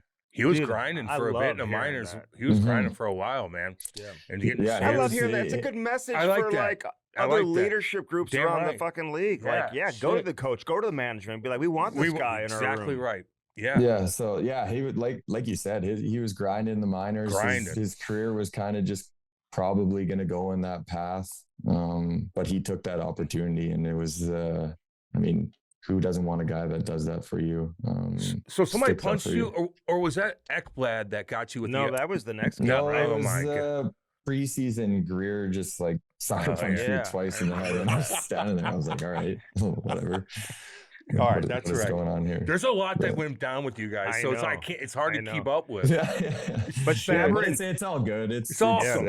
We love it's it. really good for the game, I think, whether I'm God, yeah. in the mix or I'm not. So No, I exactly. could, Of course. And Sabern, do you know he'll go through a wall for you guys? Hell man? yeah. Yeah. Lefty. Get him to the league. lefty. Although yeah, he got caught by Stam's fucking. left. He got caught by old boy from the Canadians there. Wi-Fi. Oh gone up. yeah, check Wi-Fi. They went toe to But, toe. I mean, you see him after the game, and he's like, "I'll get him next time." It's Yeah. like, dude. See, that's cool. I'm like, "You're the man." I'm like, Yep. "You're the man." Yep. Hey, yep, but yep. you knew that they were going to retaliate Florida, right? So when Ekblad, he gave you like a forearm Oh. shiver coming down the Yeah. wall. Man. Did he get a suspension for that or not? What did he get? Yeah, for he that? got 2 games. Okay. I think he So got 2 games. and you were out, right? I mean, was that a concussion or what? Yeah, I had a concussion after that. So, but I mean, listen, I got caught. You- I would have rather got caught in the middle of the ice with my head down and an elbow to my head than down the wall, probably. But whatever. That's all the same. Hey, but It's all you the same. knew it was coming. Like I mean, going into that game, what's your mindset? Are Going you- into are that you- game, I was just going to play. I knew I was for myself. I knew it was going to come. I think it was going to be that to the head? No. Did I think I would have had to fight someone way tougher than me? Yeah. But no one asked me, and it was kind of one of those things. It is what it is. It was that shot to the head. It caught me. Got a concussion, but I'm still playing hockey. So. How bad was it, Conky? Were you spinning? Were you lights down? Or were you just like kind of goofy? Did you a have to little wear those glasses? No, Did you I everywhere? think- Like, bit? Yeah. No, I was fine. Like, it wasn't like a terrible concussion. Like, I was definitely, I didn't like I failed kind of the memory test, but my balance was fine. So I was You're. one of those concussions. Yeah. So it was wasn't anything. Do you still think there. about that? Like if you next time you see it, you're like, man, I might. I don't want to. You don't have to. But is it in the back of your head, kind of like, I'm gonna get you back clean? Yeah, maybe one day. Yeah. I get you. I just take my time. Take Take your your time. time. Do your Yeah. thing, baby. Yep. You're always fighting Matthew, though. Like, I mean, is there like real hatred between the two of you, you think? Or is it just like you guys are just competitors and just willing to go? And I think you and him both understand like Yeah. the entertainment side of it and what's good for the game. You've mentioned that a couple times. So he's always in the mix and you're always in the mix. Yeah, I don't know him personally at all, to be honest. We kind of just went at it. I'm sure he goes at it with a lot of guys, I'm sure, but we kind of went at it and we never really fought. I thought he was tough, to be honest. So especially when he asked me at Four Nations, I was like, oh boy, like I've never squared up in my life, like ever. I'm like, now I'm doing it in the biggest stage. I'm like, my heart just is like, all right, here we go. But like when you're in the thick of things and obviously fighting him then and then fighting him again, it's kind of one of those things that I'll do it whenever. After that game, were you like, was your phone fucking blowing up? Like, oh my God, everybody in the world, I mean, everybody you know, everybody was watching that. Like, but the coolest thing possible. What happened there? Yeah, you couldn't really make it up. Obviously, he's really good at what he does and his job and doing what he has to do. But yeah, it definitely was blowing up. I mean, you're in Canada at the Bell Center, Canadian hockey, you can't really. Dude, you casually, no, and you casually in the interview, you're like, yeah, I do it for the flag, not for the camera. That was damn boy. That should be on a That's T-shirt. Canadian through and through. How come no one's made that T-shirt? God dang. Yeah. So, Yeah, baby. Who told you that, or did you come up with that on your own? I kind of came up with it. We went out the night before and I was probably a little hungover the next morning. I'm like, whatever. If they ask me about it, it just kind of came off my tongue. All the shit kickers in Saskatchewan were like, fucking right. We love this guy. Yeah, baby. Hey, how do you guys, everyone coexist? Like the Panther players and the Lightning players, like on Team Canada. You guys like laugh? Do you guys hang out? Do you go to dinner with each other, or are you just kind of like? Yeah, they're all good guys. I think that's just kind of the name of the game, to be honest. When you're out there, you're competitors. If you're teammates, you're probably boys. I mean, if you're a bad guy, you're probably not going to be in the NHL. So I think, listen, all those guys are good guys, but we're still going to go war against each other when we play each other. So, and you just kind of laugh it out and things are funny. But yeah, I think, like I said, I think everyone's probably in the NHL is a good guy, but yeah, it's kind of those Sam types of Bennett fought players. Brady. But can you walk us through that real quick though? What Matthew say to you? Like, are you even thinking that's a possibility coming into the game? Like before the puck drops, are you caught off guard? Were you surprised that he asked you to go? Like, was it as simple as, hey, we're doing really this, or what does he say? I didn't even know if it was legal, to be honest. I didn't even know, but he was like, we're going off the draw. I'm like, okay. All right. Kicked out of the whole tournament. Yeah, right. Like, I don't even, like it's the Olympics is different. Seriously. The Olympics is like, and that was like the first best on best I don't even know if there was a fight in what was the last one that they did through the NHL, the World Cup, was it, or what was it called? Oh, the whatever it was called. You'll be playing in 2016. Well, and you played in the World Championships before, You'll be playing right? in Nobody's fighting in that, are they? Yeah. No one's fighting in that, and I don't think there was a fight from that. So I don't even know. The last best on best fight would have been years and years ago, I'm sure. So I didn't even know. Lemieux. And then Parayko fought. Well, actually, Brady fought Sam Bennett. And then and people like aren't used to seeing Parayko fight. Was throwing uppercuts. Like, my God. JT Miller threw an uppercut and punched himself. I know he did. I know. It's hilarious. So dude. I'm sorry. When you're in the locker room though after the first period, like what's the scene like in a game like that? I mean, is everyone just completely amped up or what? Yeah, I think everyone's kind of dialed. I think it's kind of like any other game. Obviously, everyone's like, when someone sticks or does that for your team, you obviously give them props, but at the same time, it's like we're out here to try and win a hockey game. But at the same time, that just made the game way more electric and probably put everyone's heart rates through the roof and everything like that. So, but it was special. The Bell Center was insane. Just everything, to be honest.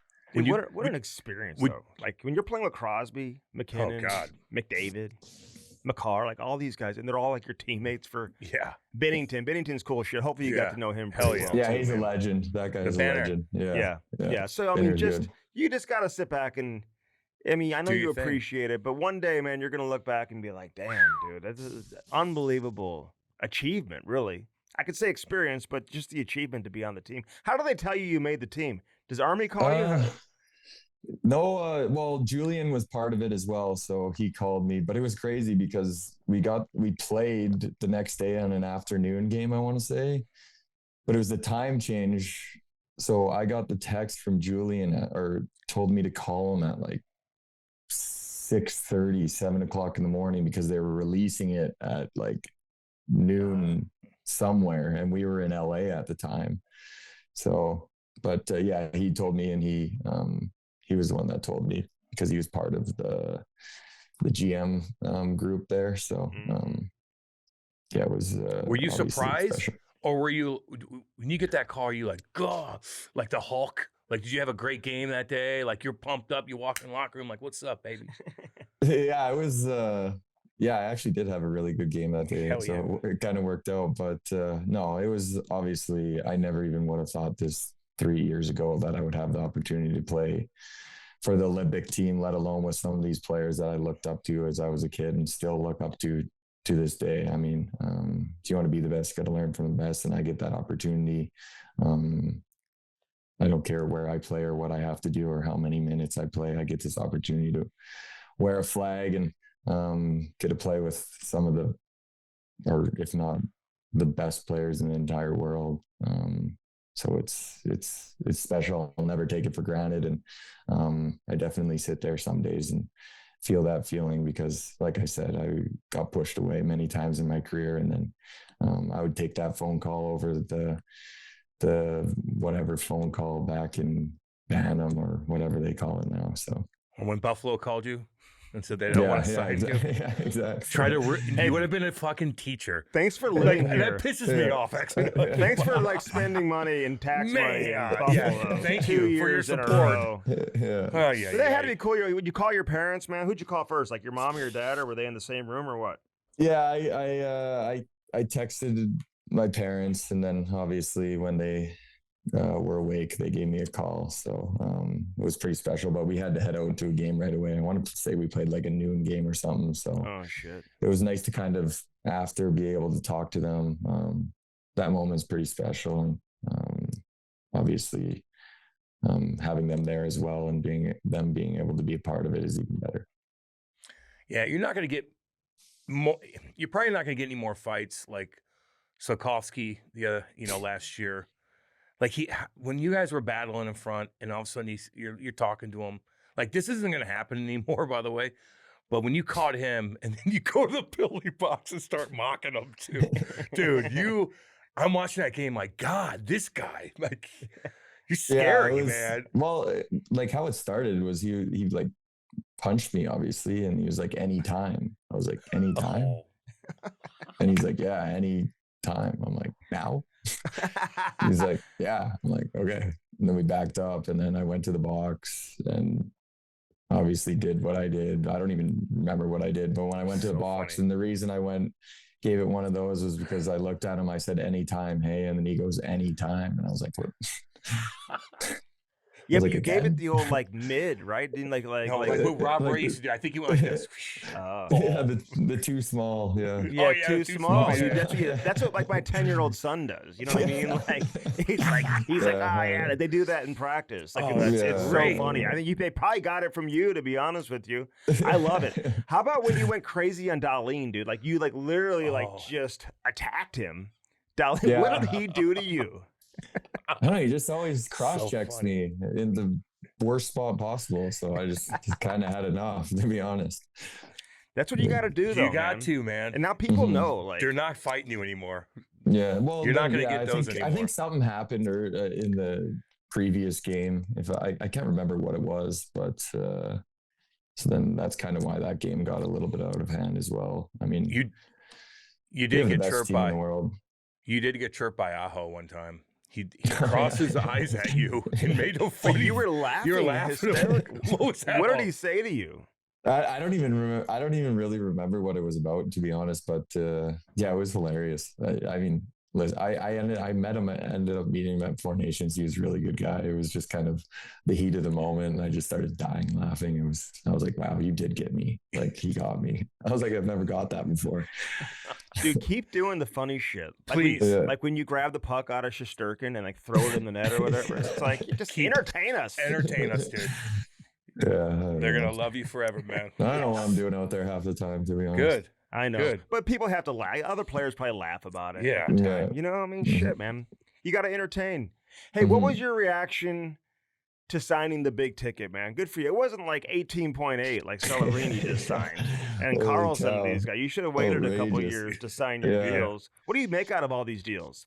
Like you guys are signing. I mean, guys are gonna be making a shit ton of money, man. Yeah, It's I crazy. think it's good for the players. Obviously, you're happy for the players. At the end of the day, I think this is just that stepping stone of being normalcy. But obviously, with the COVID years and having a flat cap, I think that was just, and now this is the first year that you're going to see those numbers jump. And then I think it's kind of just going to float from there. Obviously, the bigger guys will be able to go higher and stuff, but I think kind of the average, whatever you want to call it, is kind of going to maybe stick to the same. So I think it's really good for the players. I think we deserve it. I think all the guys that are getting paid deserve it.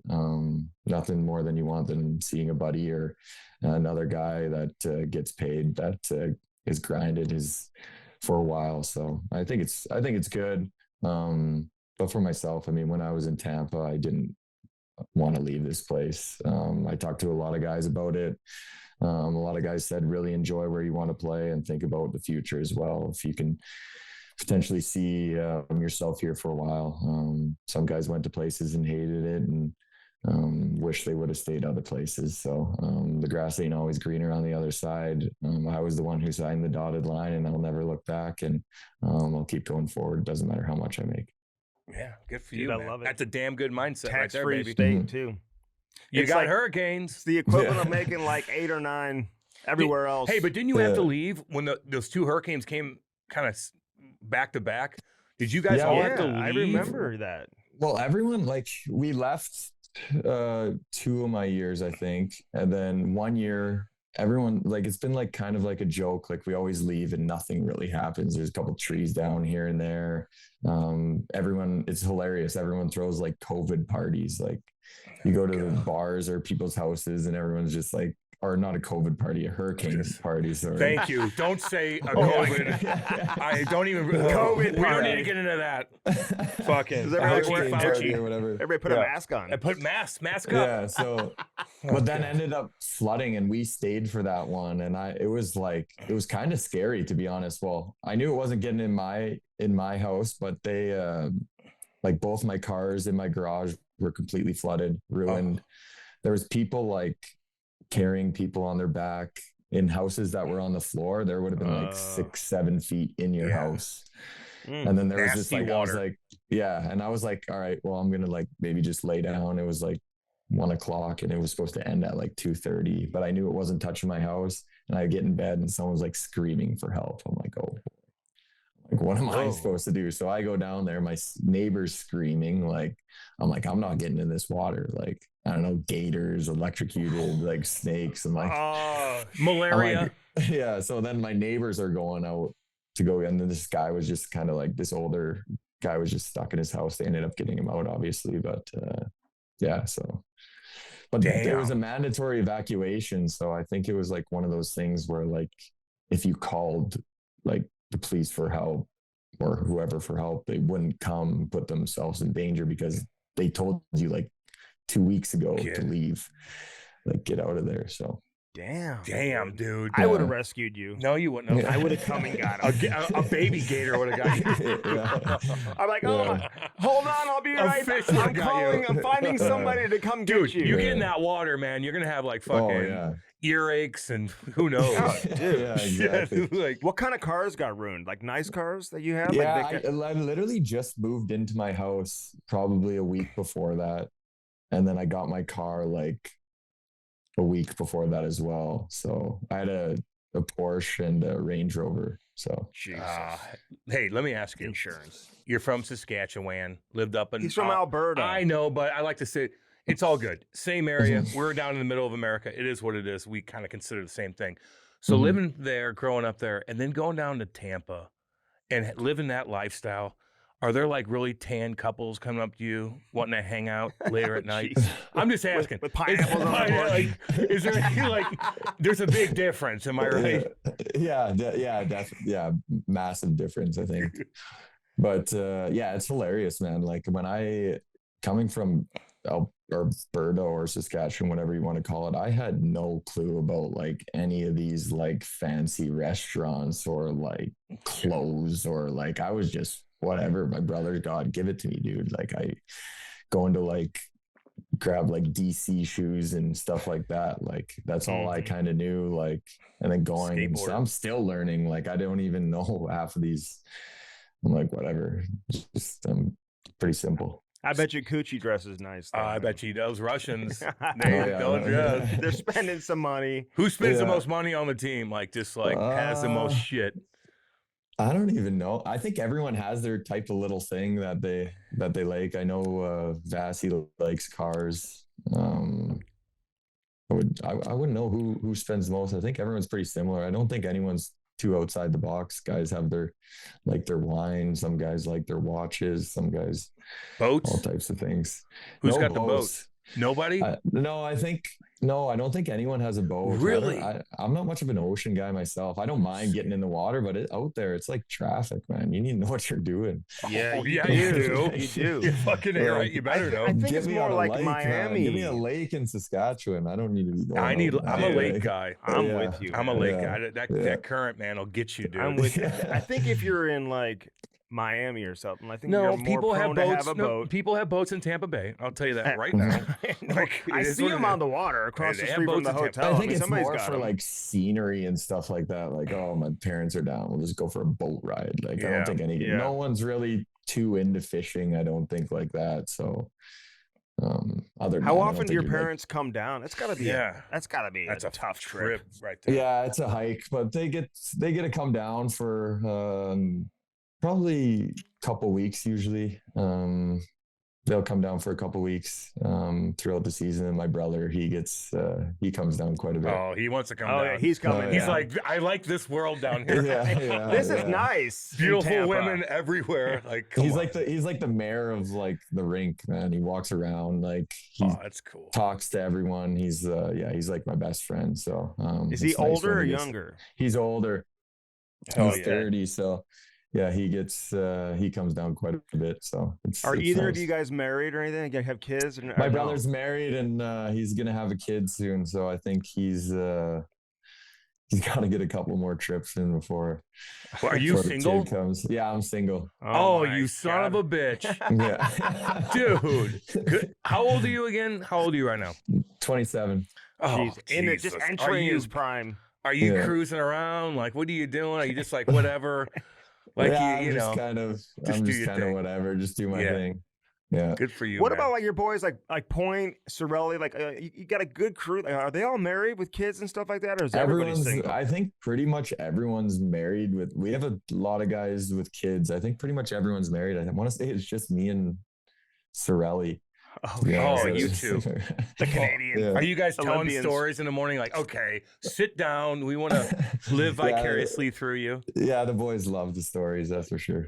Good hey, for you, remind me because I kind of forgot. I meant to look this up and I didn't. So, Point and Sorelli, were they both hurt for the Olympics? Right? Neither of them were able to play, right? Or was one? Yeah, was they were both hurt. Sorelli got hurt like the last game. He has AC joint, I want to say, and then Pointer that sucked. I think they would have really, really helped us as well. Obviously, the guys that came in were incredible, but that was tough. That would have been. I mean, obviously, it's a dream for everyone to play for their country, and it was pretty tough for them.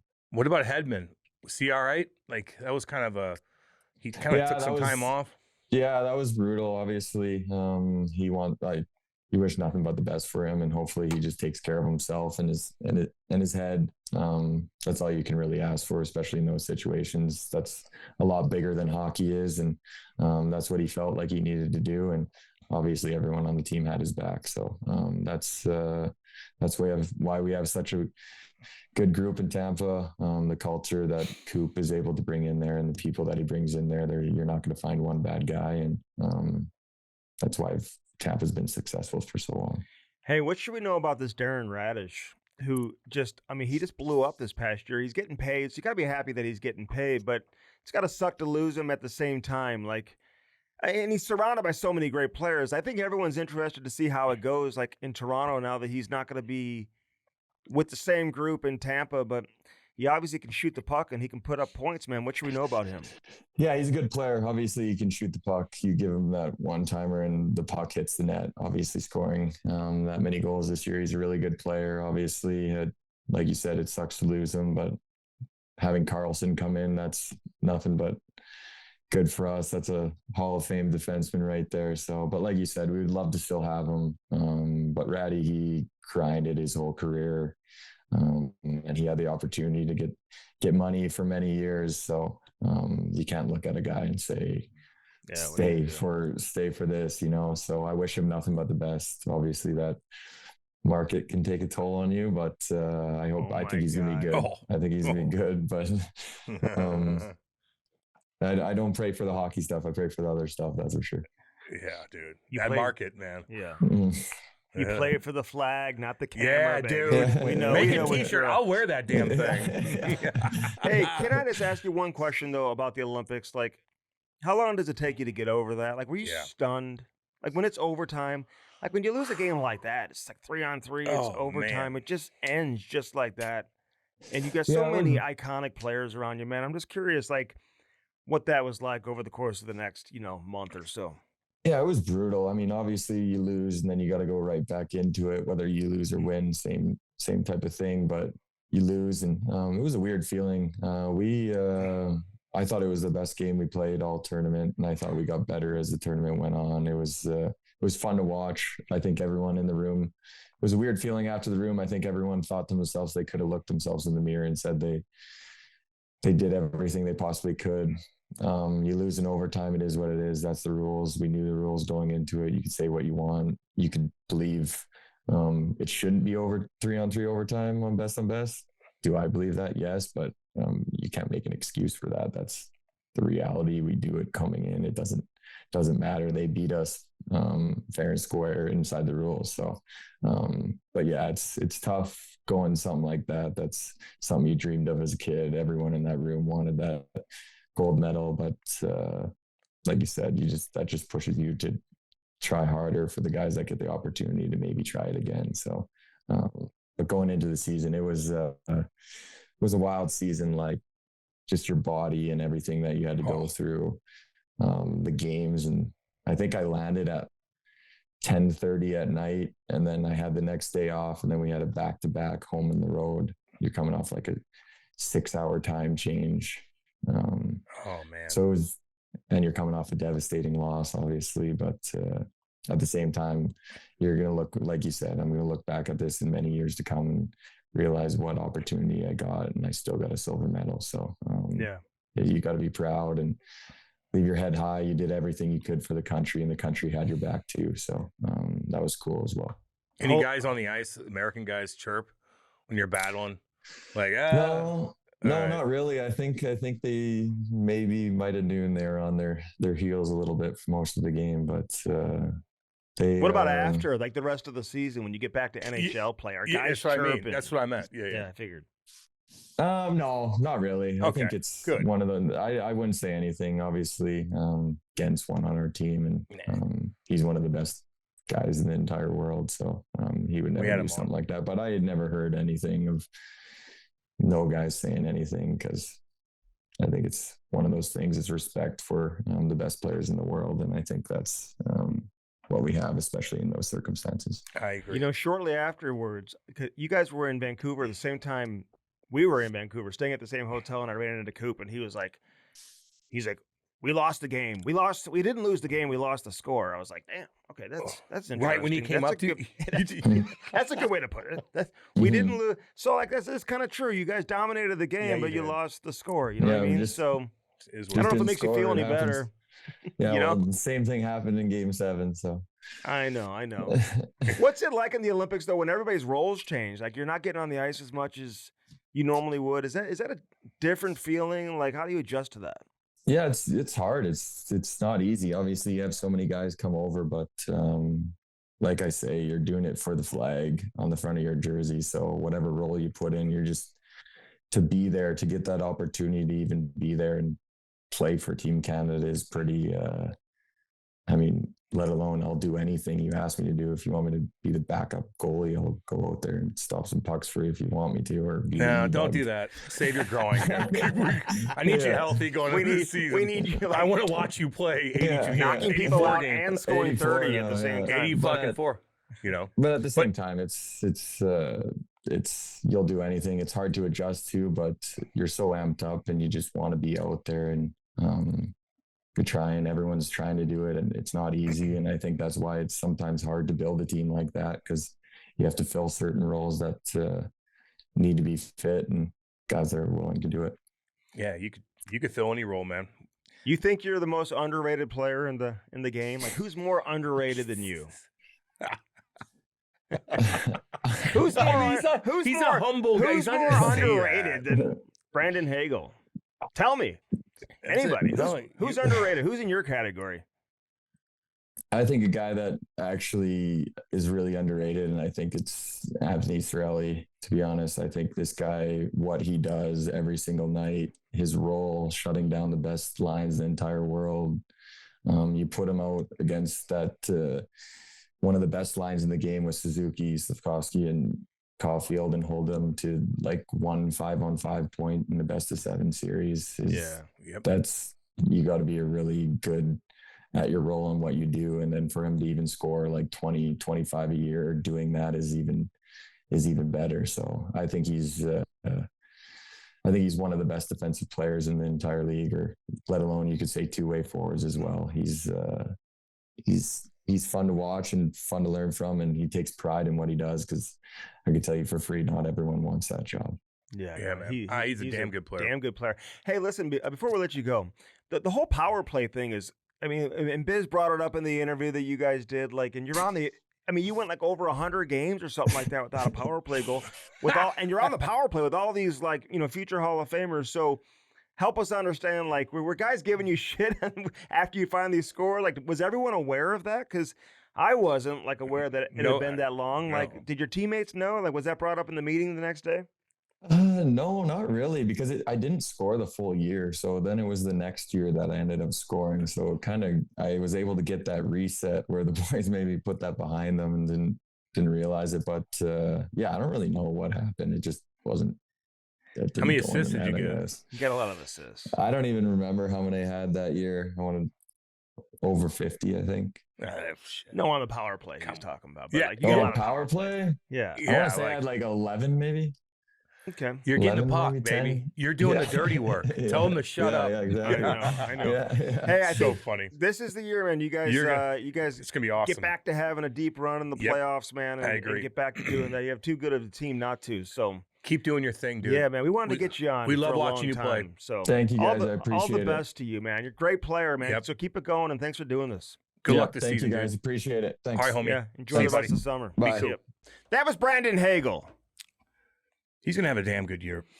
What's your projection for him? I got 34 goals. 30, 30? 30, 30, and 100. Who's the last person to do that? And 100 pims? Ovi? No, he didn't get that many penalty minutes. No. You know. He doesn't get... Tommy? Wilson? I don't think he's been 30-30. Has he? I thought he got 30 one year, right? Let's see. Who's the last player? You get 30 goals, 30 assists, 100 minutes and penalties. Just type that in real quick so we don't waste people's time. Because we don't like to crowdsource when we're doing a pod. You know what I mean? Yeah. So, I don't know, but that's a damn good freaking year. 30, 30 a hundo, meaning you're crushing cats. Unless you're getting fucking, sticking fractions and whatnot, which is dumb. The last what do you think? Player, Tom Wilson. Yeah. Well, no, he got 30 goals. Not 30 assists. 30 assists is tough too. Shit. Put all that together. It ain't easy. You know what I mean? No, dude. That's something Yoink! Shanahan would do. Or Walt, Big Walt. you know, or Lindros, or who else? Who am I? Let's see. Let me double Wendell check. Clark. Did Wendell Clark ever do 30 and 30? I think he did. Oh, I'm sure he did. Shit. Those guys were scoring goals back then, too. Mm-hmm. Oh, Bob Probert. Proby did it. I don't know if he got 30. I think he got pretty close to 60 points. Wilson did it last year. Yeah, okay, there you go. 30, 30, and 117. There you go. The year before he did it, too. There you go. That's why he's the man. That separates him from the... That's why he's the man. Right there. Son of a gun. Who else? Hey, let me ask you something. Yeah. What are the worst contracts in NHL right now? I got a couple off the bat. What do you got? Worst contracts going. Now, he's got to look it up. Worst contract? There's one that's obvious. Well, I don't know. Canadian market. Big time trade. Kind of a different last name. What? Who? Huberdeau. Yeah, it's a bad one. Yeah. That's a tough one. It's got to be up there for one of the worst in the league right now, as of right now. Yeah. We'll see what this Bowen Byram contract will look like in a couple of years, you know what I mean? I mean, Kaprizov, maybe. He's still, I don't know. I'm joking. He's on this list, though. I can't believe it. Oh, he is? Oh, so you have to look up. I'm Yeah. just looking it up. Nurse? Huberdeau is 4. Nurse on there? Yeah, he's on here. Yep. Huberdeau is 4. Huberdeau? Elias Pettersson is the obvious one. 11 and a half. Son of a gun, Andy. He's not even like He's not even, he's a, that highest paid player anymore. well, is Patrick Laine's contract still going on? It's Bowen Byram. I'll be That's what I curious how said. that goes. No shit. And the worst contract. Could be Leo They're Carlson. saying Leo I was Carlson. going to say it could be Leo. I mean, if he puts up 75 points and Then making whatever. 18 million, Then he's got to whatever. put up 120. I'm sorry. As a center, like, oh, yeah. You better. He's got to put. You're making 18.8. You better dominate. You better put up over 100 points every year and get your team to the conference final minimum, and deliver a championship in the next 5 years. I agree. What did Kaprizov have last year? What did he do? Was his contract starting last year? No, it starts this year. But Oh boy, I think he gets hurt a lot, he does. He's banged up here and there. and he's not as young as you think he is. No, I was just gonna say that. Like, He was an old he rookie. turns 30 next season in April. He was an old rookie. He's dude. hadn't even played 400 games. He only missed 4 games last year, Okay. but the year before he played 41. Yeah, that's right. He got banged up pretty good. Year before 75. Year before that 67. Okay, Year what- before that 81. Year before that 55. So what, by last year, how many points you get? 89. Okay. 45 goals. 44 I need him. assists. I need him to be a little. Let's- You let's- played almost every game. Let's get over. Let's get over 100, Andy. Come on. Let's get over 95. You know, I Like, know what it are we sounds doing? crazy, but like you're making, if you're in the top 5 in the league Shit. in scoring, like that's why you just can't take McDavid and McKinnon and Draisaitl. You just can't take them for granted. Or Pasternak. Yeah, no doubt. What's he making? Pasta gets 100 11? points Does he make 11? every year. You know that? He does. He's like the quietest elite of the elite superstar. Who's got the best contract? Coochie, Oh, Makar, who's going to be up? well, probably McDavid. What's he making? 11 and a half? Probably McKinnon. Yeah, I know. That's what I'm saying. What's Coochie making? Let's look at the Shit, I don't think guys. he's making that much money. Coochie. Lane Hudson. Even Jack Hughes is not making that much money, Well, he's going to. but he's not now. I'm saying. No, I know. You know what I mean? Lane Hudson, he's at 8.9. Okay. Jack Hughes, 8 million. Yeah. Damn. Jack Hughes making $8 million. Not getting into the club. Yeah, I like him though. Oh, dude, I love Jackie. 9 9.5 for Adam Fox. Oh, pretty good. What about Werenski? Brandon Hagel, 6.5. Oh, son of a bitch. God dang. Who doesn't want that contract with him? Man. Jackson Blake, 5.1. Oh, man, that's going to turn out. And he's got a lot of term left. Woo, doggy. Look how he had a good time in the Stanley Cup party. I didn't see much. Oh, boy, we're not hearing much about Carolina right now. I didn't see them swimming in fountains or anything. No, they're not doing You know. that. They're like a professional team, dude. Okay. I dropped my daughter off and her friend at a concert last night, dude, at Busch Stadium. It was Noah Khan. You familiar with Noah Khan? Yeah, you know, I don't know. He's pretty big. Mm-hmm. I mean, to play Busch Stadium, that's all you got to know. Oh, you're gigantic. Gigantic. No doubt. He's huge. 60,000 people. Yeah. So Or more than that, probably, because you had fans in the.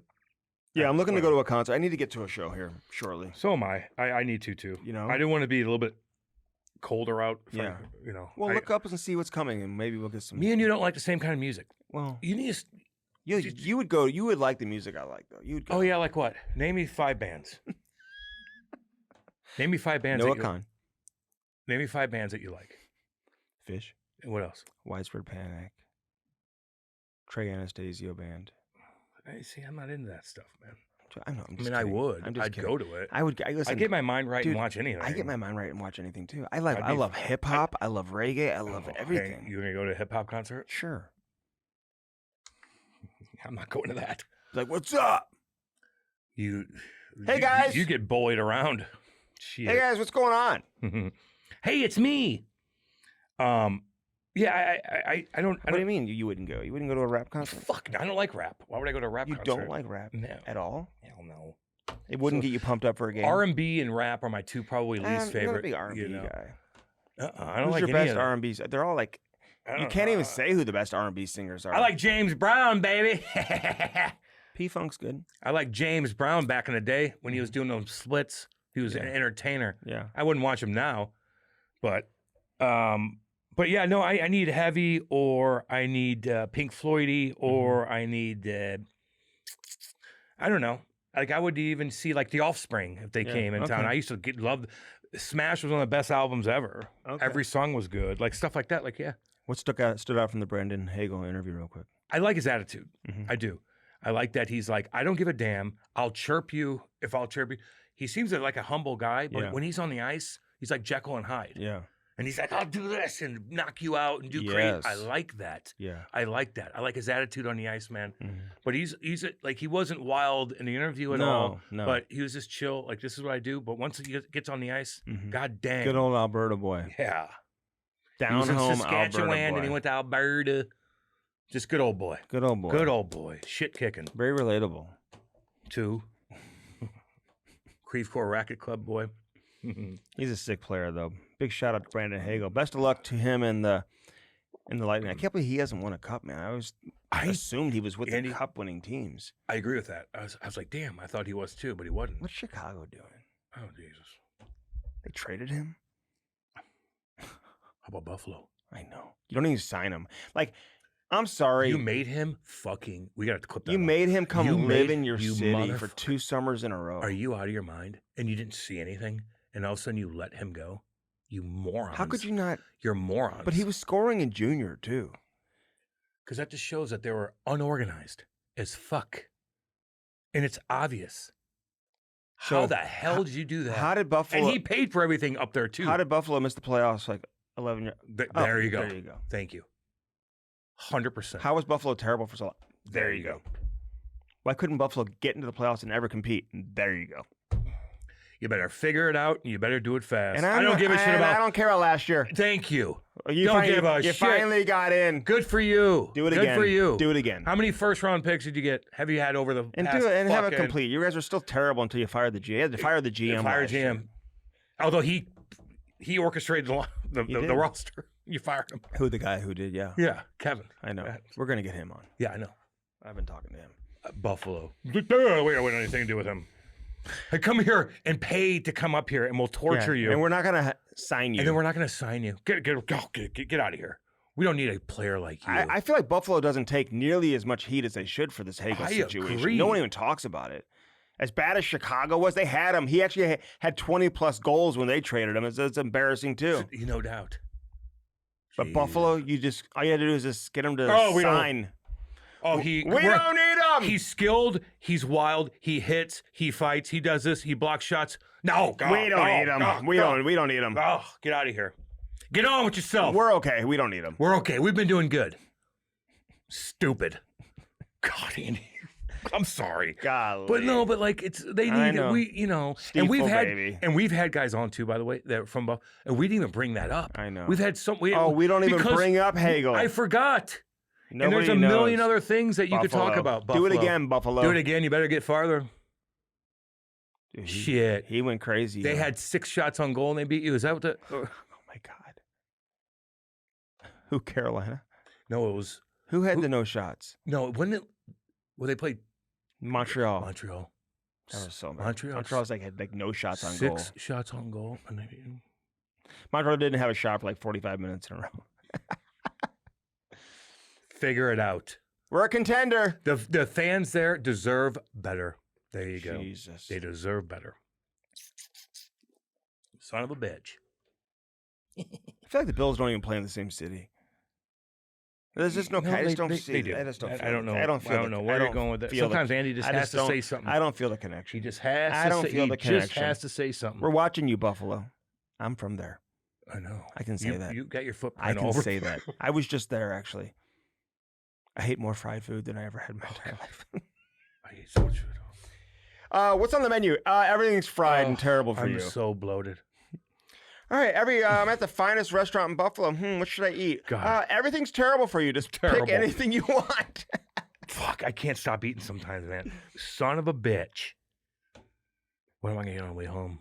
Oh, Here's the God. menu in Buffalo at the finest restaurants. Chicken, fried this, fried fried chicken, that, fried this, chicken, fried that, chicken, fried this, chicken. chicken wings, fried this, fried that, Fried mozzarella onion sticks, rings. fried. It's like, I know. I get that. you want it supersized Yeah. Yeah, I for do. free? Well, because that's what people are buying. No one's starving in the United States. Oh my, not in Buffalo. We're all fat. Jesus. People are Buffalo. starving in the United States. Oh, yeah, where? The poorest communities are the most obese. Because it's cheap to get bad food. Saying. That's all I'm saying. No shit. What's on the menu? Fried, Grease, and pizza.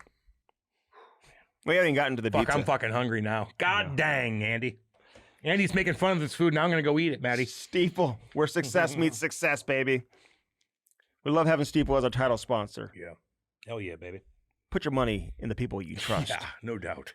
No doubt. Steeple, they'll about make it. you rich, boy. Damn right they will. Firstform.com/Cam and Strick. Use our link and use it today. Get some of those strawberry smash bars and that watermelon energy drink. Are you drinking that one Yes. too?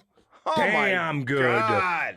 Make those popsicles with it. I know. I'm making pop. Oh, someone had a video out there, a picture of that. I'm making some popsicles with my It is odd a little bit to do that. with my energy drink. It's just odd a little bit to do that, but it's all good.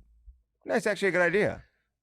It's just the last thing I want to drink is an energy drink via pop. Yeah, but I've been mixing it with my I just- tequila, so I put tequila in there and I mix it, and I have tequila. Oh my god! energy How many drink. stories are you telling when you do that? Tequila Jesus. energy drink popsicles. Oh god! Oh, ultra fucking story time with Andy. Isn't that Energy amazing? and tequila. Oh, Jim Butler it's is a Chevy powerhouse. tequila's an upper, by the way. It makes me feel like I'm happy. What's that? Tequila. Yeah, but if you No, it makes you happy. but it gets you drunk, and sometimes you might be happy, but you sound a fool, and you don't know it because you're happy. Just so you know. I'm on my fourth I'm popsicle. happy. I'm telling stories. Everybody's like, Jesus, calm down. But you think that you're being Fine. funny. You know what I mean? Chevy Silverado, the 1500. They have so many in Sell the stock. shit out of They those. will sell the hell out of They these. sell the shit out of those, baby. God dang, Lowest price boy. guarantee at Jim Butler. Chevy Powerhouse. 0% financing. Right there in Fenton. Did they teach you that at broadcasting camp? It's not financing, it's financing. Financing. Yeah, they taught me that. 0% financing for 60 months, no payment for 3 months. I mean, Not bad. come on. Dang. What else do you need to know? Is that it? Because that's I love really my all truck, you I'll need tell to you that know. right now. Blue I Note love it. Roofing. David Novak, 314-920-5713, baby. Hell yeah, he's working. We're doing a collab. I can't wait. No, because I can't wait. He doesn't want you on there because you're gonna hurt yourself, and then No, there'll be a litigation. I of need the course. weather to be under 70 degrees. Like, he ain't playing that game with you. We'll do it. Litigation out the wazoo. when the weather gets under 70. They're like, God, my roof is it's the best roof I've ever seen. Yeah. Andy took care of it. Easy Tiger Cannabis, baby. Get that mind right. EasyTigerAZ.com. Get your mind right. Get that mind right. Get that mind right. Get that mind right. Get baby. that mind right. Get that mind right. Get that mind right. Hell yeah. Fried. Fried. Fried. Grease. Sometimes when I eat like shit, my face breaks out. Oh my God, that happens to teenage girls too. What happens to boys when they go through puberty? Okay. Your face break out yet? No. Not yet. I don't It know will yet. soon. You'll get there. Doing okay. You haven't gone through that phase yet. The breakout. I used to get fatties back in the day. Did you? Yeah, that would happen. I do here and there now. But here and no, there. it still happens at an older age. And older, if I'm skating or like I'm Yeah. sweating all day Yeah. or something like that. I don't know. Yeah, I know. Okay. You'll get there. Yeah, we know. You'll get there. Yeah. Window World, baby. 800 get windows. 800 get windows. 800 get windows. We had a great time at the event last week. They raised so much money for a great cause. Oh God, yeah. Autism. The autism official awareness. window of the Kansas City Chiefs, the preferred window of the St. Louis Blues. Damn right. And they just do so many great things, man. We love No, everybody they at raise Window money. World. Yeah, they're all cool as hell. And not only that, but they'll save you money. Yeah, on your electric bill? Are you kidding me? Woo-wee. Go get it. Call them and figure it out. Because if you got that goddamn heat coming in, dude, and your windows aren't locked up, Yeah, but it's about to be the opposite. The cold's going to be coming. exactly. So either way, Mhm. like it's tough. There's only a few months out of the year that you could open your windows up. I know. Only a few. Yeah. It gets too cold or it's way too hot. We don't have much of a spring or a fall, really. Sometimes we do. It varies, man. It varies. I'd like you guys to come over in the fall. Yeah, I'll come over. I'll get a fire going. I'll make some food and stuff. Oh God, What? pissing out of my ass. Andy cooking me a steak and sitting in the freezer. Window World, baby. Get those windows and get it today. They save you a lot of A money. lot of money. Ask about the sliding glass doors, too. And the siding. I will. Okay. They do everything. Spas and more. Who puts the eye on spa? Spas and more. Woo! Angie, what's up, I'm getting in girly that girl? hot tub tonight, boy. I'm looking at the stars. Yeah. Oh yeah. I can't wait. And I can't wait for the cold tub, and I can't wait for the sauna. I'm going to have all three. Yeah. And that sauna. The sauna should clear your skin up, dude. It does. Makes you feel good afterwards. It just flushes you out. Yeah. Sometimes you need to be flushed out. That fried Sometimes chicken, you just got to flush the it out. beer, the this, the that, and mixing different The things this, the together. that, the that, to Fuck this, it. to this, to that. It's just like this and that and that and that. Then I sit in that some bitch, and it just gets It's all like out of this me. and like that and like this and that. it's like that and Oh, my God. Woo! Spas and more. Who puts the eye on spa? spas and more. Angie does. All right. This has been the Chemistry Podcast featuring Brandon Hagel. Peace, dudes. Listen, Love all y'all. and I know, bear with us, man. It's the dog days, but we're bringing the heat. With Bringing the, it. With the Andy brought the heat interviews. today. Yeah. We're entertaining you. We're entertaining you. Good God, that's all that matters. Love you Enjoy guys. the rest of your week. See you, dudes. Leave us a comment and subscribe and let us know Later. what you want on the Chemistry Podcast. Presented by Later. Steve-O, baby.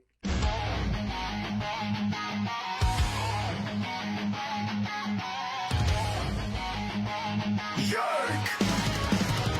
Let's go!